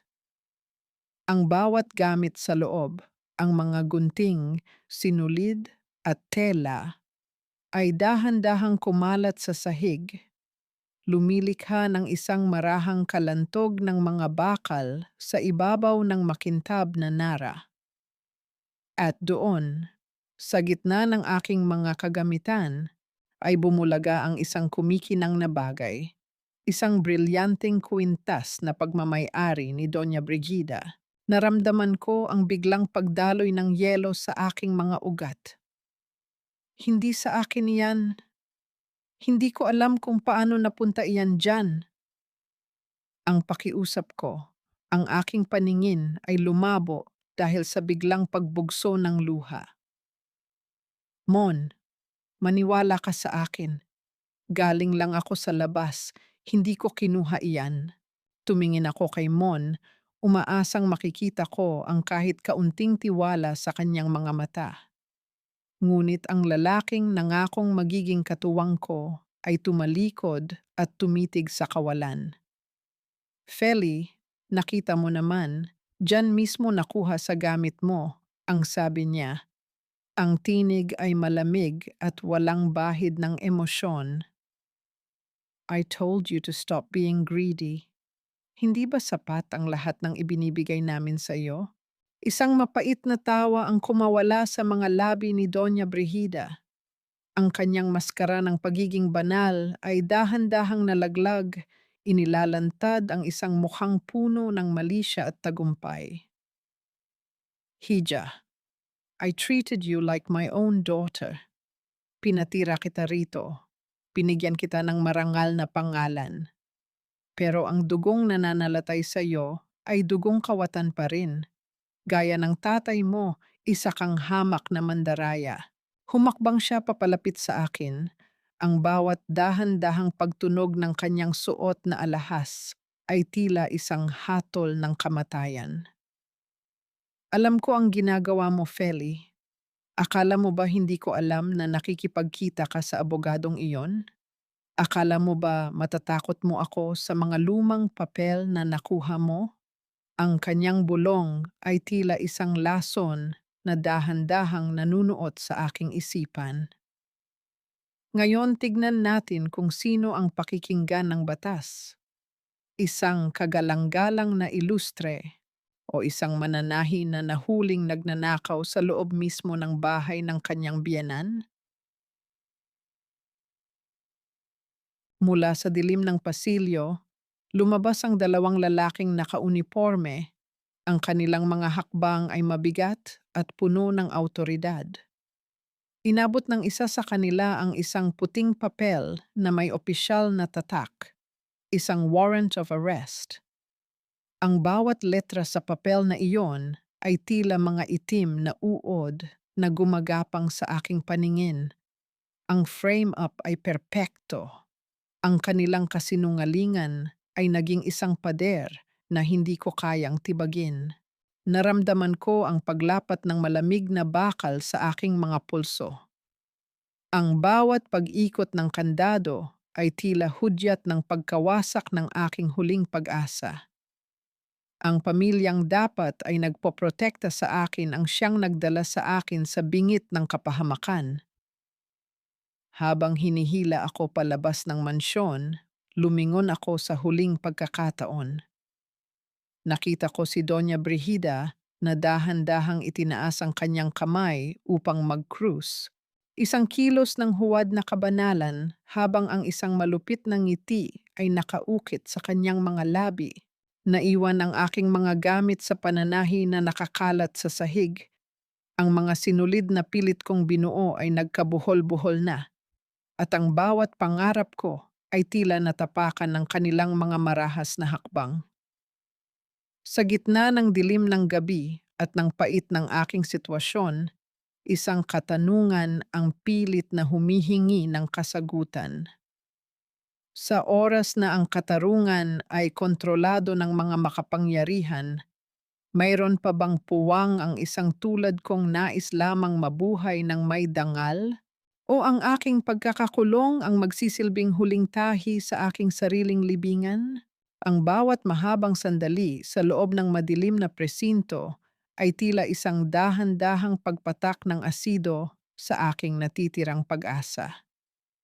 Ang amoy ng luma at basang semento na hinaluan ng amoy ng kalawang mula sa mga bakal na rehas ay naging paalala na ang aking mundo ay lumiit na sa apat na sulok ng kawalang katarungan. Nakaupo ako sa isang malamig na bangkong kahoy. Yakap ang aking sarili habang ang bawat dahan-dahang pagpihit ng mga susi ng gwardiya ay tila isang matalas na tunog na humihiwa sa aking katahimikan. Doon ko natanto na ang aking pagiging ilustre ay isang panaginip na nagtapos sa isang madugong bangungot. Ngunit sa gitna ng aking kawalan ng lakas, isang pamilyar na anino ang dahan-dahang lumitaw mula sa liwanag ng pasilyo. Si Leandro. Ang kanyang mga hakbang ay mabilis at puno ng determinasyon. Bawat pagtama ng kanyang sapatos sa sahig ay tila isang hudyat ng paparating na kaligtasan. Sa likuran niya ay si Lola Idang na nakatalukbong ng isang itim na panyo. Ang kanyang mga mata ay balot ng pag-aalala at lihim. Feli, hindi tayo pwedeng magtagal. Ang bulong ni Leandro habang iniaabot ang mga papel ng pansamantalang paglaya. Ang kanyang boses ay mababa ngunit puno ng awtoridad. Nagawa nating makuha ang release order dahil sa mga butas sa ebidensya nila. Pero hindi titigil si Doña Brigida.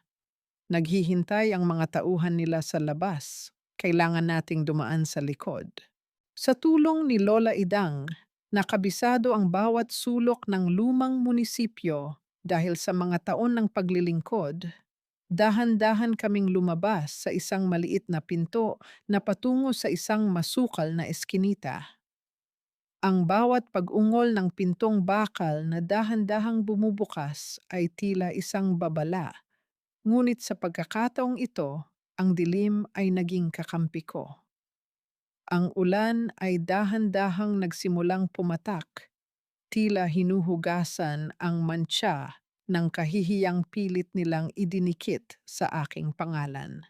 Dinala ako ni Leandro sa kanyang maliit na talyer, isang tagong lugar na puno ng amoy ng langis, bakal, at mga lumang makina. Dito, sa gitna ng mga kagamitang pilit na binubuo muli, naramdaman ko ang unang bugso ng kaligtasan. Isang maliit na higaan ang inihanda niya sa sulok, malayo sa mga bintana. Ang bawat dahan-dahang pag-ikot ng bentilador sa kisame ay lumikha ng isang mahinang hangin na tila humahalik sa aking pagod na noo. Dito ka muna, Feli. Walang makakaisip na nandito ka, ang sabi ni Leandro habang iniaabot ang isang baso ng mainit na tsa. Ang init ng baso sa aking mga palad ay tila nagpabalik ng buhay sa aking nanlalamig na katawan. Naupo ako sa gilid ng kama, ang aking mga kamay ay nanginginig pa rin. Bakit nila ginagawa ito, Leandro? Hindi pa ba sapat na nakuha na nila ang pera ni Papa? Bakit kailangan pa nilang sirain ang pagkatao ko? Because you are a threat. Feli. Ang sagot niya, ang kanyang mga mata ay nagniningning sa gitna ng madilim na silid. Hindi lang pera ang ninakaw nila, ang katotohanan ang pinoprotektahan nila. At hanggat malaya ka at alam mo ang sikreto nila, hindi sila matatahimik. Ngunit ang tunay na pasabog ay dumating kinabukasan.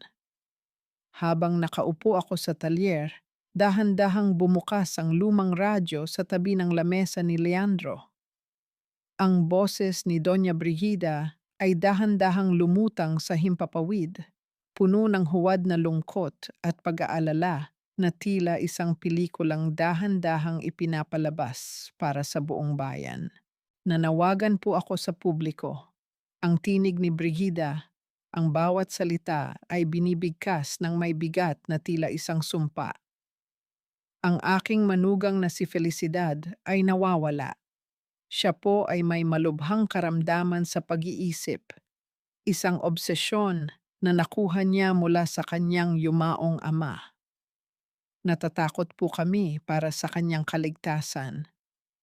Kung sino man po ang makakakita sa kanya, pakiusap, dalhin siya sa amin o sa pinakamalapit na ospital. She is mentally unstable and dangerous to herself. Naramdaman ko ang biglang pag-ikot ng paligid. Ang bawat salita ni Brigida ay tila isang malupit na tahi na unti-unting isinasara ang aking mundo. Ginagamit nila ang aking pagmamahal sa aking ama bilang sandata upang ipakita na ako ay baliw. Sa paningin ng mundo, hindi na ako biktima.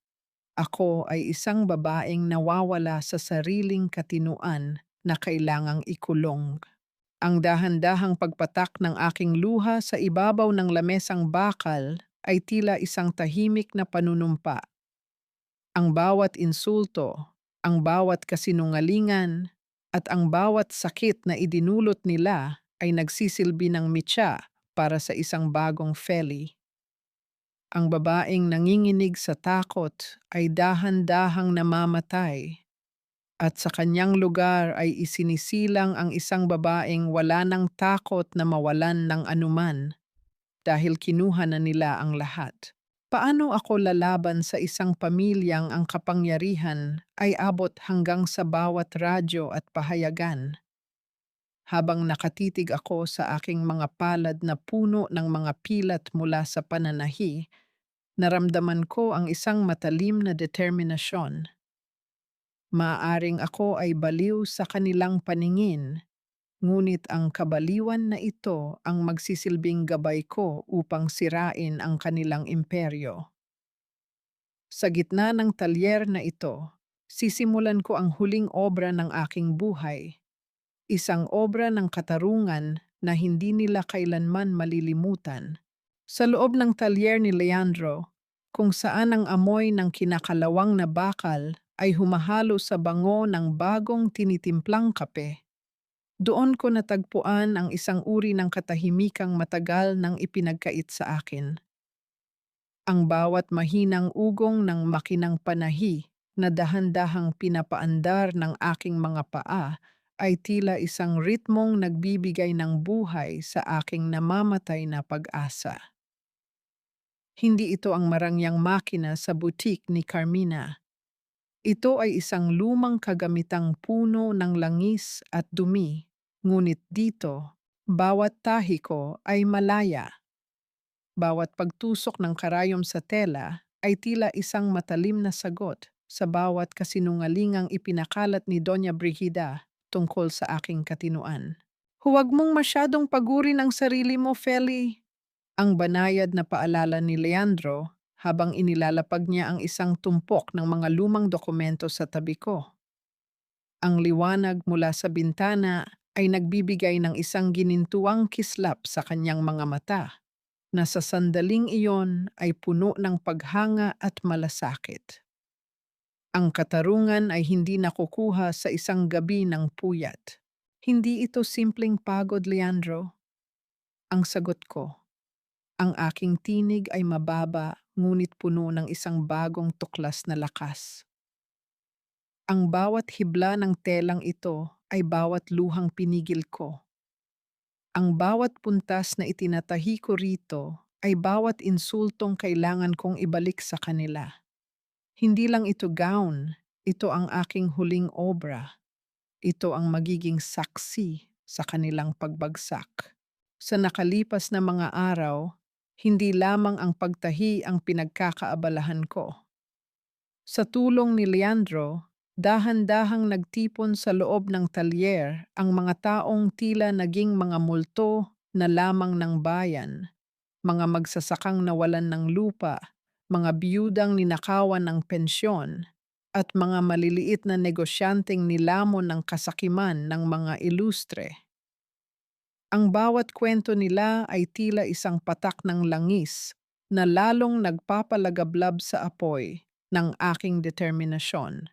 Doon ko natanto na ang laban na ito ay hindi na lamang para sa aking ama, kundi para sa bawat taong niyurakan ng dangal sa ilalim ng mga makikintab na sapatos ni Doña Brigida. Sigurado ka na ba sa gagawin mo, Feli?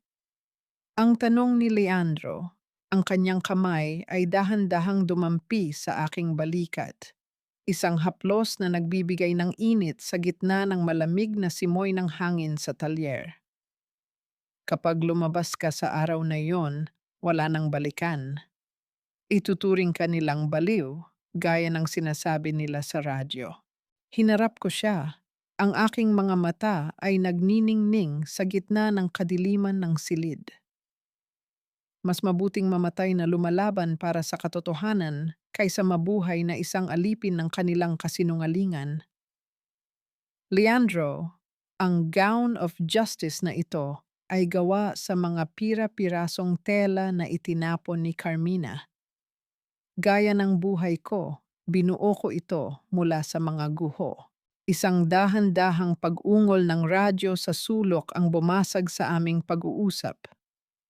Ang boses ng isang announcer ay puno ng excitement habang ibinabalita ang pinakahihintay na kaganapan sa buong probinsya. Ang grand opening ng bagong branch ng Illustre Boutique, ang pinakamalaki at pinakamarangya sa rehiyon, ay gaganapin na sa darating na Sabado. Inaasahang dadalo ang mga pinakamataas na opisyal at mga kilalang personalidad para saksihan ang Illustre Legacy Collection. Naramdaman ko ang biglang paglamig ng hangin sa aking paligid. Ang petsa ay naitakda na. Ang entablado kung saan ipaparada ni Carmina ang aking pinaghirapan at kung saan tatayo si Doña Brigida bilang reyna ng kasinungalingan ay handa na. Tumingin ako sa aking mga palad Ang bawat pilat mula sa karayom ay tila mga medalyang nakaukit sa aking balat. Dahan-dahan kong hinawakan ang puting tela na may mantsapa ng aking tuyong dugo mula sa nakaraang kabanata. Ito ang magiging puso ng aking disenyo. Ang bawat paghampas ng telang ito sa hangin ay tila isang hudyat ng pagsisimula ng katapusan.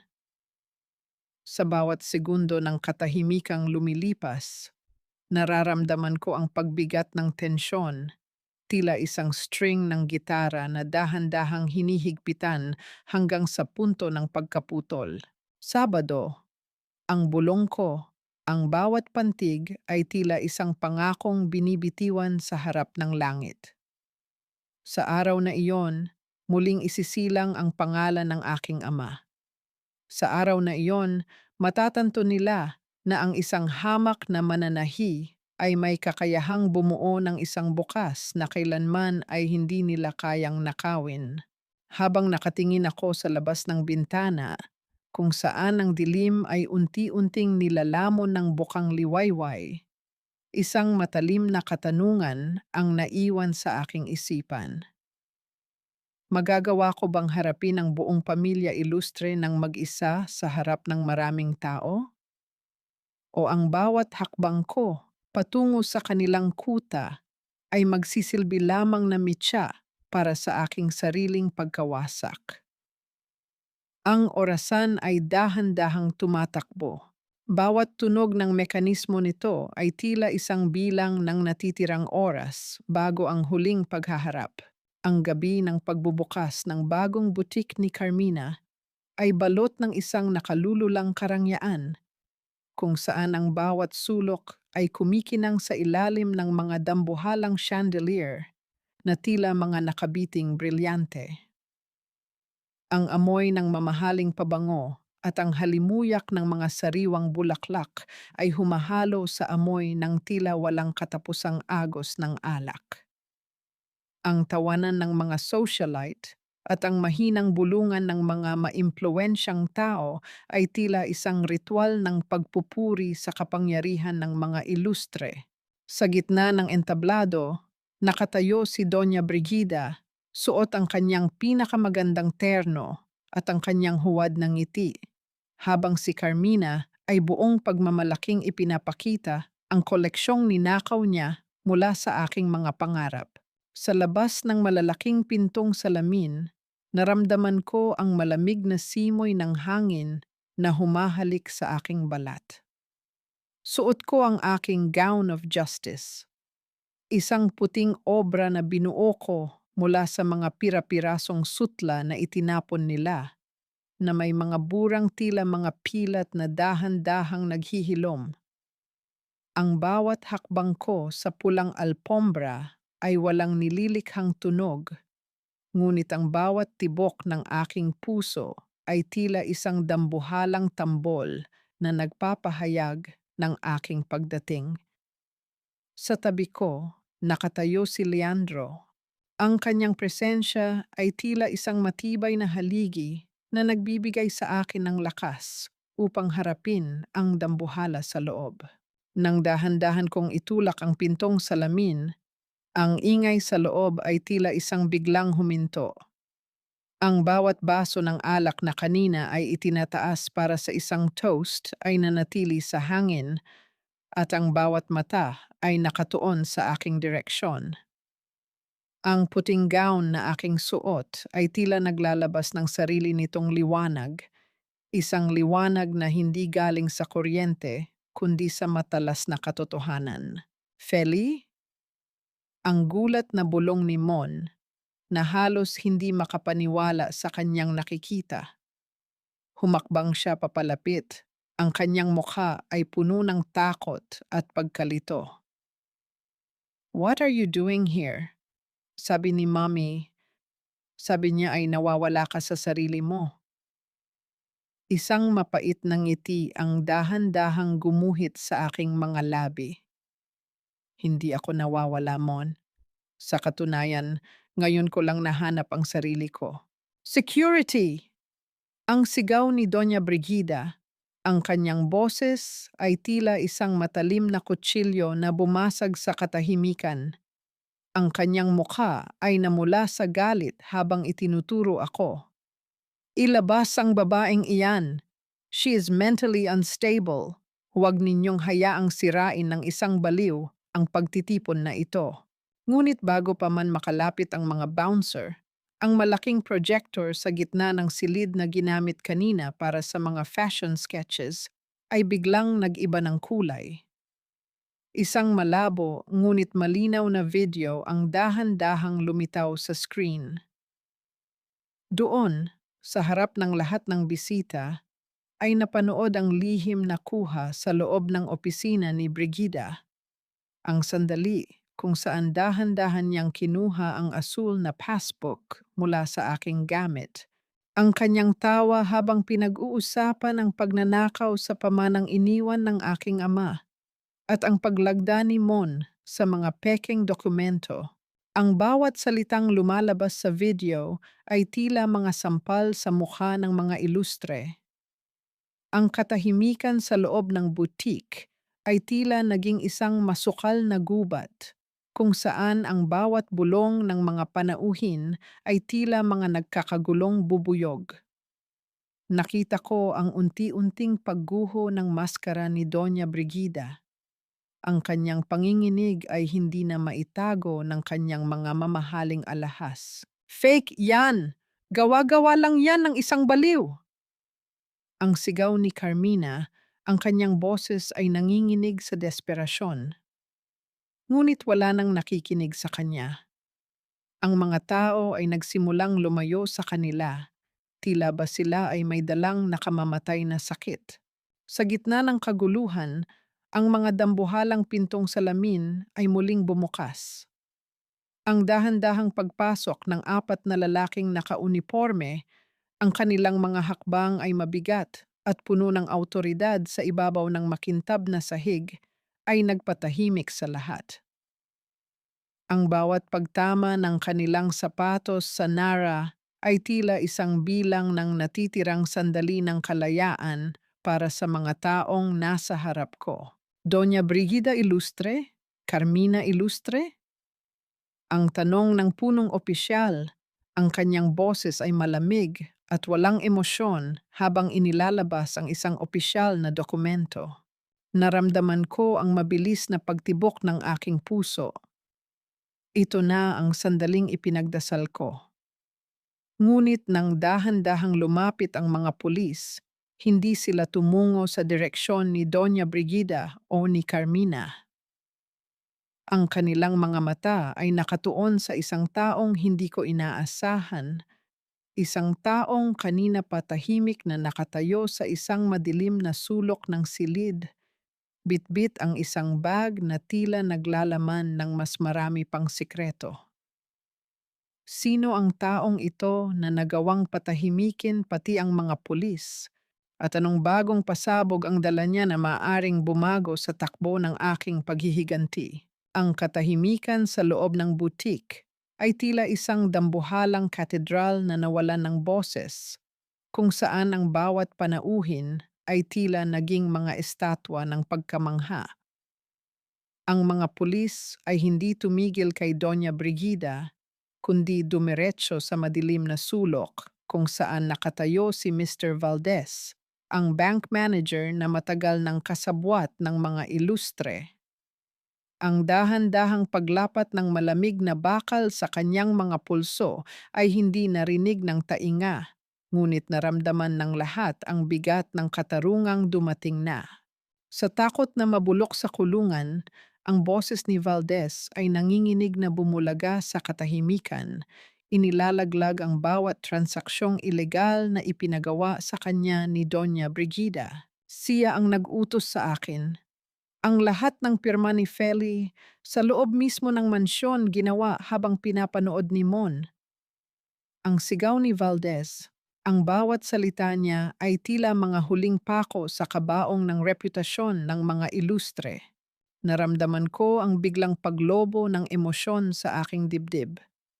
Isang halo ng pait, pagod, at isang uri ng katarungang tila isang dahan-dahang pagbukadkad ng bulaklak sa gitna ng disyerto. Tumingin ako kay Doña Brigida. Ang babaeng dati ay tila isang reyna ng kabanalan ay dahan-dahang napasandal sa isang mannequin. Ang kanyang mga kamay ay nanginginig habang pilit niyang hinahawakan ang kanyang krus na kwintas. Ngunit sa pagkakataong ito, wala nang naniniwala sa kanyang mga dasal. Ang bawat brilyanteng suot niya ay tila nawalan ng kinang, nagmumukhang mga piraso ng basag na salamin sa ilalim ng malupit na liwanag. "This is all a lie! Carmina, do something!" Ang desperadong hiling ni Brigida, ang kanyang tinig ay tila isang tuyong ubo na puno ng takot. Ngunit si Carmina ay wala ring magawa. Nakatitig lamang siya sa mga opisyal na dokumentong inilalabas ni Leandro. Mga ulat mula sa Anti-Money Laundering Council tungkol sa kanyang mga utang sa sugal na binayaran gamit ang aking pera. Ang kanyang butik, ang kanyang pangarap na itinayo sa ibabaw ng aking mga luha, ay dahan-dahang kinukordonan na ng mga autoridad. At Simon, ang aking asawa, ang lalaking pinagkatiwalaan ko ng aking buhay. Nang makita niya ang mga pulis na papalapit na rin sa kanya, ang kanyang matikas na tindig ay dahan-dahang bumigay. Ang bawat hakbang niya patungo sa akin ay tila paglalakad ng isang taong nawalan na ng kaluluwa. Sa harap ng lahat ng mga bisita, sa harap ng mga kamera ng media na kanina ay naroon para sa isang selebrasyon, dahan-dahang lumapat ang kanyang mga tuhod sa makintab na sahig. Ang tunog ng pagluhod niya sa ibabaw ng nara ay tila isang malakas na dagok sa aking pandinig. Kahit na wala itong nilikhang ingay. "Feli, please." Ang bulong ni Mon, ang kanyang boses ay puno ng pait at pagsisisi na tila isang huling hininga ng isang nalulunod. Inabot niya ang laylayan ng aking puting gown. Ang kanyang mga daliri ay nanginginig habang pilit na humihingi ng awa. "Patawarin mo ako. Ginawa ko lang yon dahil natatakot ako kay Mommy. Mahal kita, Feli. Huwag mo kaming pabayaan." Tiningnan ko siya mula sa itaas at sa sandaling iyon, ang tanging naramdaman ko ay isang malalim na habag. Hindi dahil mahal ko pa siya, kundi dahil nakita ko kung gaano siya kaliit sa harap ng katotohanan. Ang lalaking akala ko ay aking kanlungan ay isa palang anino na walang sariling paninindigan. Ang bawat haplos niya sa aking gown ay tila isang dumi na kailanman ay hindi na mabubura. Ang apelyidong ito, Mon, ang simula ko, ang aking boses ay kalmado at puno ng dignidad na tila isang malamig na agos ng tubig sa gitna ng apoy. Ang apelyidong ilustre na ipinagmamalaki ninyo. Hindi mo kailanman naging karapat-dapat na dalhin ito ng may dangal. At ako, hindi ko na kailangan ang proteksyon ng isang pamilyang ang pundasyon ay gawa sa pagnanakaw at kasinungalingan. Dahan-dahan kong hinawi ang kanyang kamay mula sa aking damit. Ang bawat hibla ng tela na dumaan sa kanyang mga daliri ay tila isang huling pamamaalam. Sa likuran ko, naramdaman ko ang presensya ni Leandro. Ang kanyang kamay ay dahan-dahang pumatong sa aking likuran. Isang tahimik na suporta na hindi kailanman naging mapanira. Dalhin na sila, ang utos ng punong pulis. Habang hinihila si Doña Brigida, Carmina at Mon palabas ng butik, ang bawat dahan-dahang pagpihit ng kanilang mga katawan ay tila isang eksena sa isang pelikulang malapit ng magwakas. Nakita ko ang huling tingin ni Brigida sa akin. Hindi na ito tingin ng isang reyna. kundi tingin ng isang babaeng natalo ng mismong mga kasinungalingang kanyang itinanim. Ang butik na dati ay puno ng kulay ay tila naging isang malamig na kuta ng kahihiyan. Naiwan akong nakatayo sa gitna ng silid, kasama ang mga biktima ni Brigida na kanina pa tahimik na sumasaksi sa katarungan. Ang bawat isa sa kanila ay dahan-dahang lumapit sa akin. Ang kanilang mga mata ay puno ng pasasalamat at luha. Sa sandaling iyon, ang 12 milyong piso ay naging pangalawa na lamang. Ang tunay na kayamanan ay ang pagbabalik ng dangal ng aking ama na matagal nang ibinaon sa limot. Habang ang mga ilaw ng butik ay dahan-dahang pinapatay ng mga awtoridad, isang huling anino ang nanatili sa aking paningin. Isang maliit na sobre ang naiwan sa lamesa ni Carmina na may sulat kamay na hindi ko pa nakikita noon. Sa gitna ng aking tagumpay, mayroon pa bang isang lihim na hindi pa nabubunyag? Isang katanungan ang muling bumangon sa aking isipan habang papalabas ako sa pintong salamin. Tapos na nga ba talaga ang laban? O ang bawat katapusan ay simula lamang ng isang mas malalim na paglalakbay patungo sa tunay na kapayapaan? Ang liwanag ng bukang liwayway na dahan-dahang sumisikat sa bayan ng Pampanga ay tila isang malambot na kumot na nagbibigay ng init sa aking pagod na katawan. Nakatayo ako sa harap ng aming lumang bahay, ang lugar kung saan ang bawat sulok ay may dalang amoy ng kape at ang tila walang katapusang awit ng mga kuliglig sa gabi. Malayo ito sa malamig at mapanakal na karangyaan ng mansyon ng mga ilustre. Dito, ang bawat hininga ko ay malaya at ang bawat tibok ng aking puso ay hindi na dinidiktahan ng takot o utang na loob na walang katuturan. Kasama ko si Leandro, na dahan-dahang naglalakad sa aking tabi habang bitbit ang isang makapal na folder. Ang bawat pagtama ng aming mga anino sa damuhan ay tila isang sayaw ng dalawang kaluluwang sa wakas ay nakahanap na ng kapayapaan. Inabot niya sa akin ang mga dokumento mula sa korte, ang formal na utos para sa pagbabalik ng aking 12 milyong piso, kasama ang isang opisyal na pagkilala na ang aking ama, si Amado Manalastas, ay walang anumang kinalaman sa mga anomalya sa munisipyo 20 taon na ang nakalilipas. Tapos na ang laban, Feli, ang banayad na sabi ni Leandro. Ang kanyang boses ay tila isang mainit na haplos sa gitna ng malamig na hangin ng umaga. Ang pangalan ng tatay mo ay malinis na.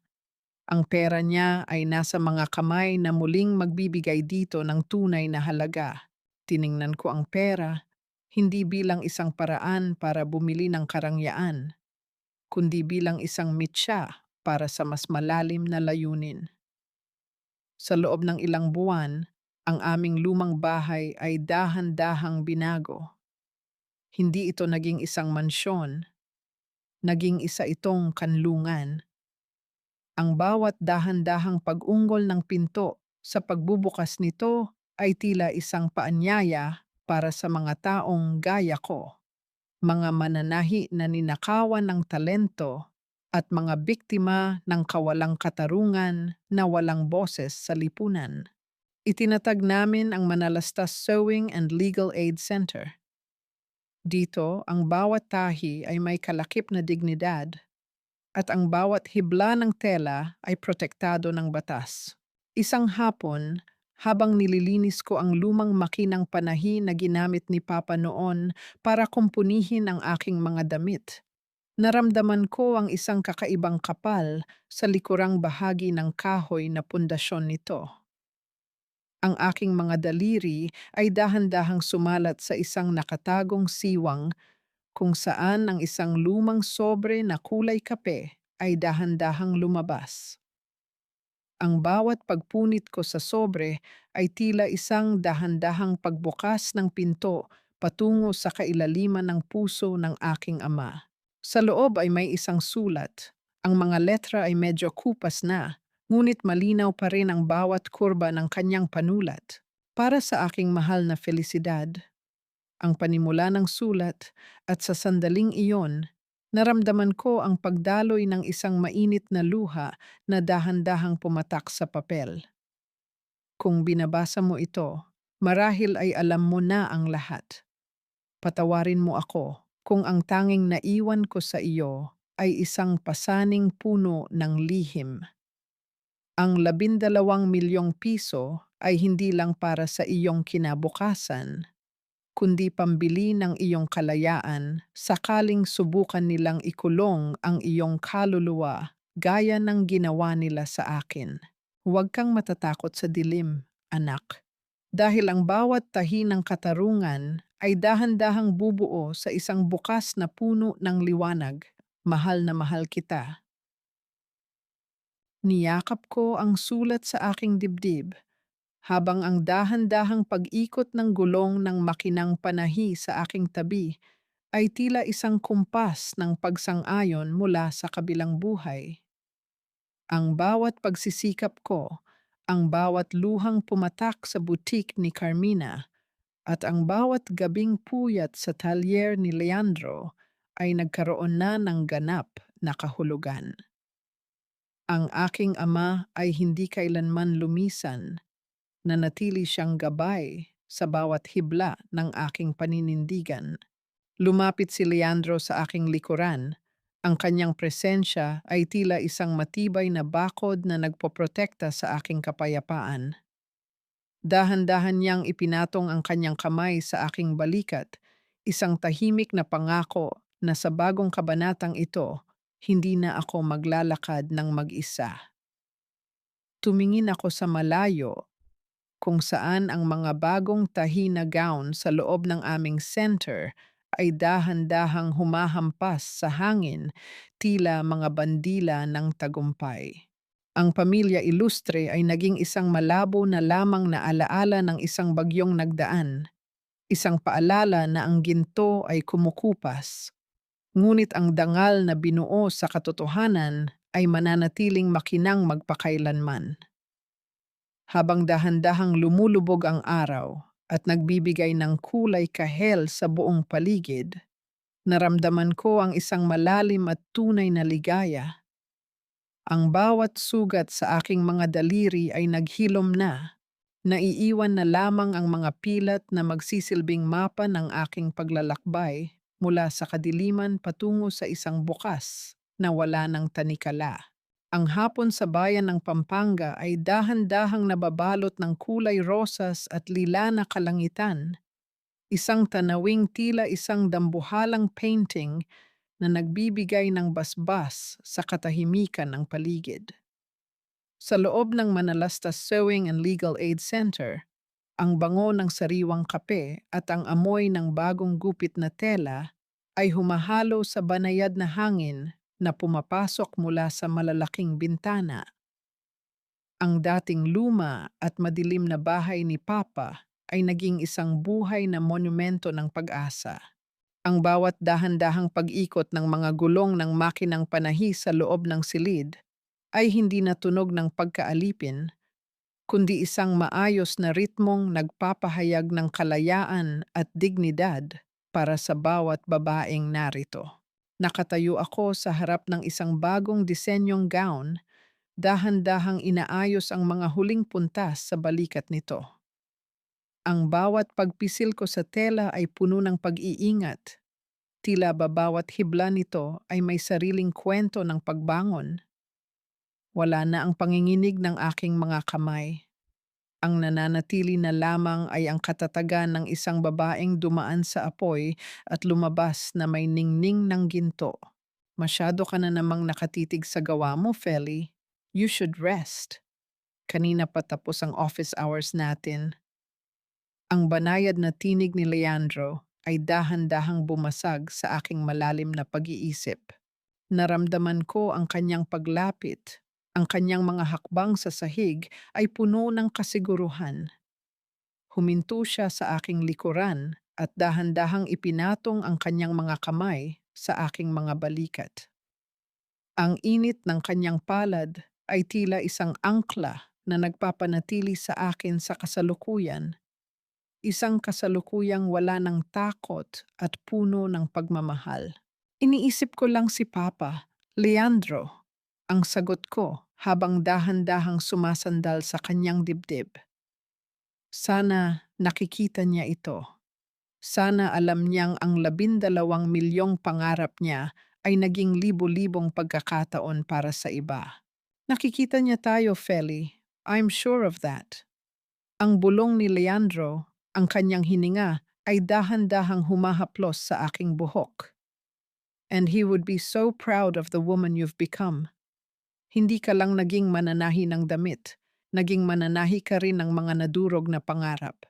Sa gitna ng aming katahimikan, sumagi sa aking isipan ang pamilya ilustre. Nabalitaan ko kamakailan na si Doña Brigida ay nananatili sa loob ng piitan. Ang kanyang kapangyarihan ay naglaho na kasama ng kanyang mga kasinungalingan. Si Carmina naman ay pilit na binabayaran ang kanyang mga utang sa pamamagitan ng pagtatrabaho sa isang maliit na patahian sa malayo, habang si Mon ay naging isang anino ng nakaraan, palipat-lipat ng trabaho at hindi na mahanap ang sariling kapayapaan. Tinanong ko ang aking sarili, napatawad ko na ba sila? Ang sagot ay dahan-dahang lumabas mula sa kailaliman ng aking puso. Ang pagpapatawad ay hindi nangangahulugang paglimot sa sakit. Ito ay ang pagpapalaya sa aking sarili mula sa lason ng kanilang nakaraan. Hindi ko na kailangang bitbitin ang kanilang kasamaan upang patunayan ang aking kabutihan. Sa wakas, ang aking puso ay tahimik na. Wala ng galit, wala ng pait, tila isang lawas sa madaling araw na walang anumang alon. Humarap ako kay Leandro at sa kanyang mga mata ay nakita ko ang aking kinabukasan. Isang kinabukasang hindi na binuo sa itaas ng mga guho, kundi sa itaas ng pundasyon ng katapatan at respeto. Ang aming pag-ibig ay hindi tulad ng isang mabilis na apoy na madaling mamatay. Ito ay tila isang dahan-dahang paghabi ng tela, matatag, matiyaga, at maganda ang bawat detalye. Handa ka na bang umuwi? Ang tanong ni Leandro, ang kanyang isang kamay ay dahan-dahang humawak sa aking pisngi, isang haplos na puno ng pangakong hindi ako iiwan kailanman. Handa na, ang sagot ko ng may ngiti. Bago kami lumabas, lumingon ako sa huling pagkakataon sa lumang makinang panahin ni Papa na nasa gitna ng hall. Ang liwanag ng papalubog na araw ay tumatama sa metal nito, nagbibigay ng isang ginintuang kislap. Ang aral na natutunan ko sa mahabang paglalakbay na ito ay malinaw. Ang pera ay maaaring manakaw. Ang reputasyon ay maaaring dungisan, ngunit ang dangal at katotohanan ay mga kayamanang hindi kailanman mapapatay ng anumang dilim. Ang bawat babae ay may sariling kwento ng pananahi at ang akin ay nagtapos hindi sa isang marangyang kasal, kundi sa isang marangal na buhay. Sa bawat tahi, may pag-asa. Sa bawat hibla, may katarungan, at sa bawat bukas, may pagmamahal na malaya sa anumang tanikala.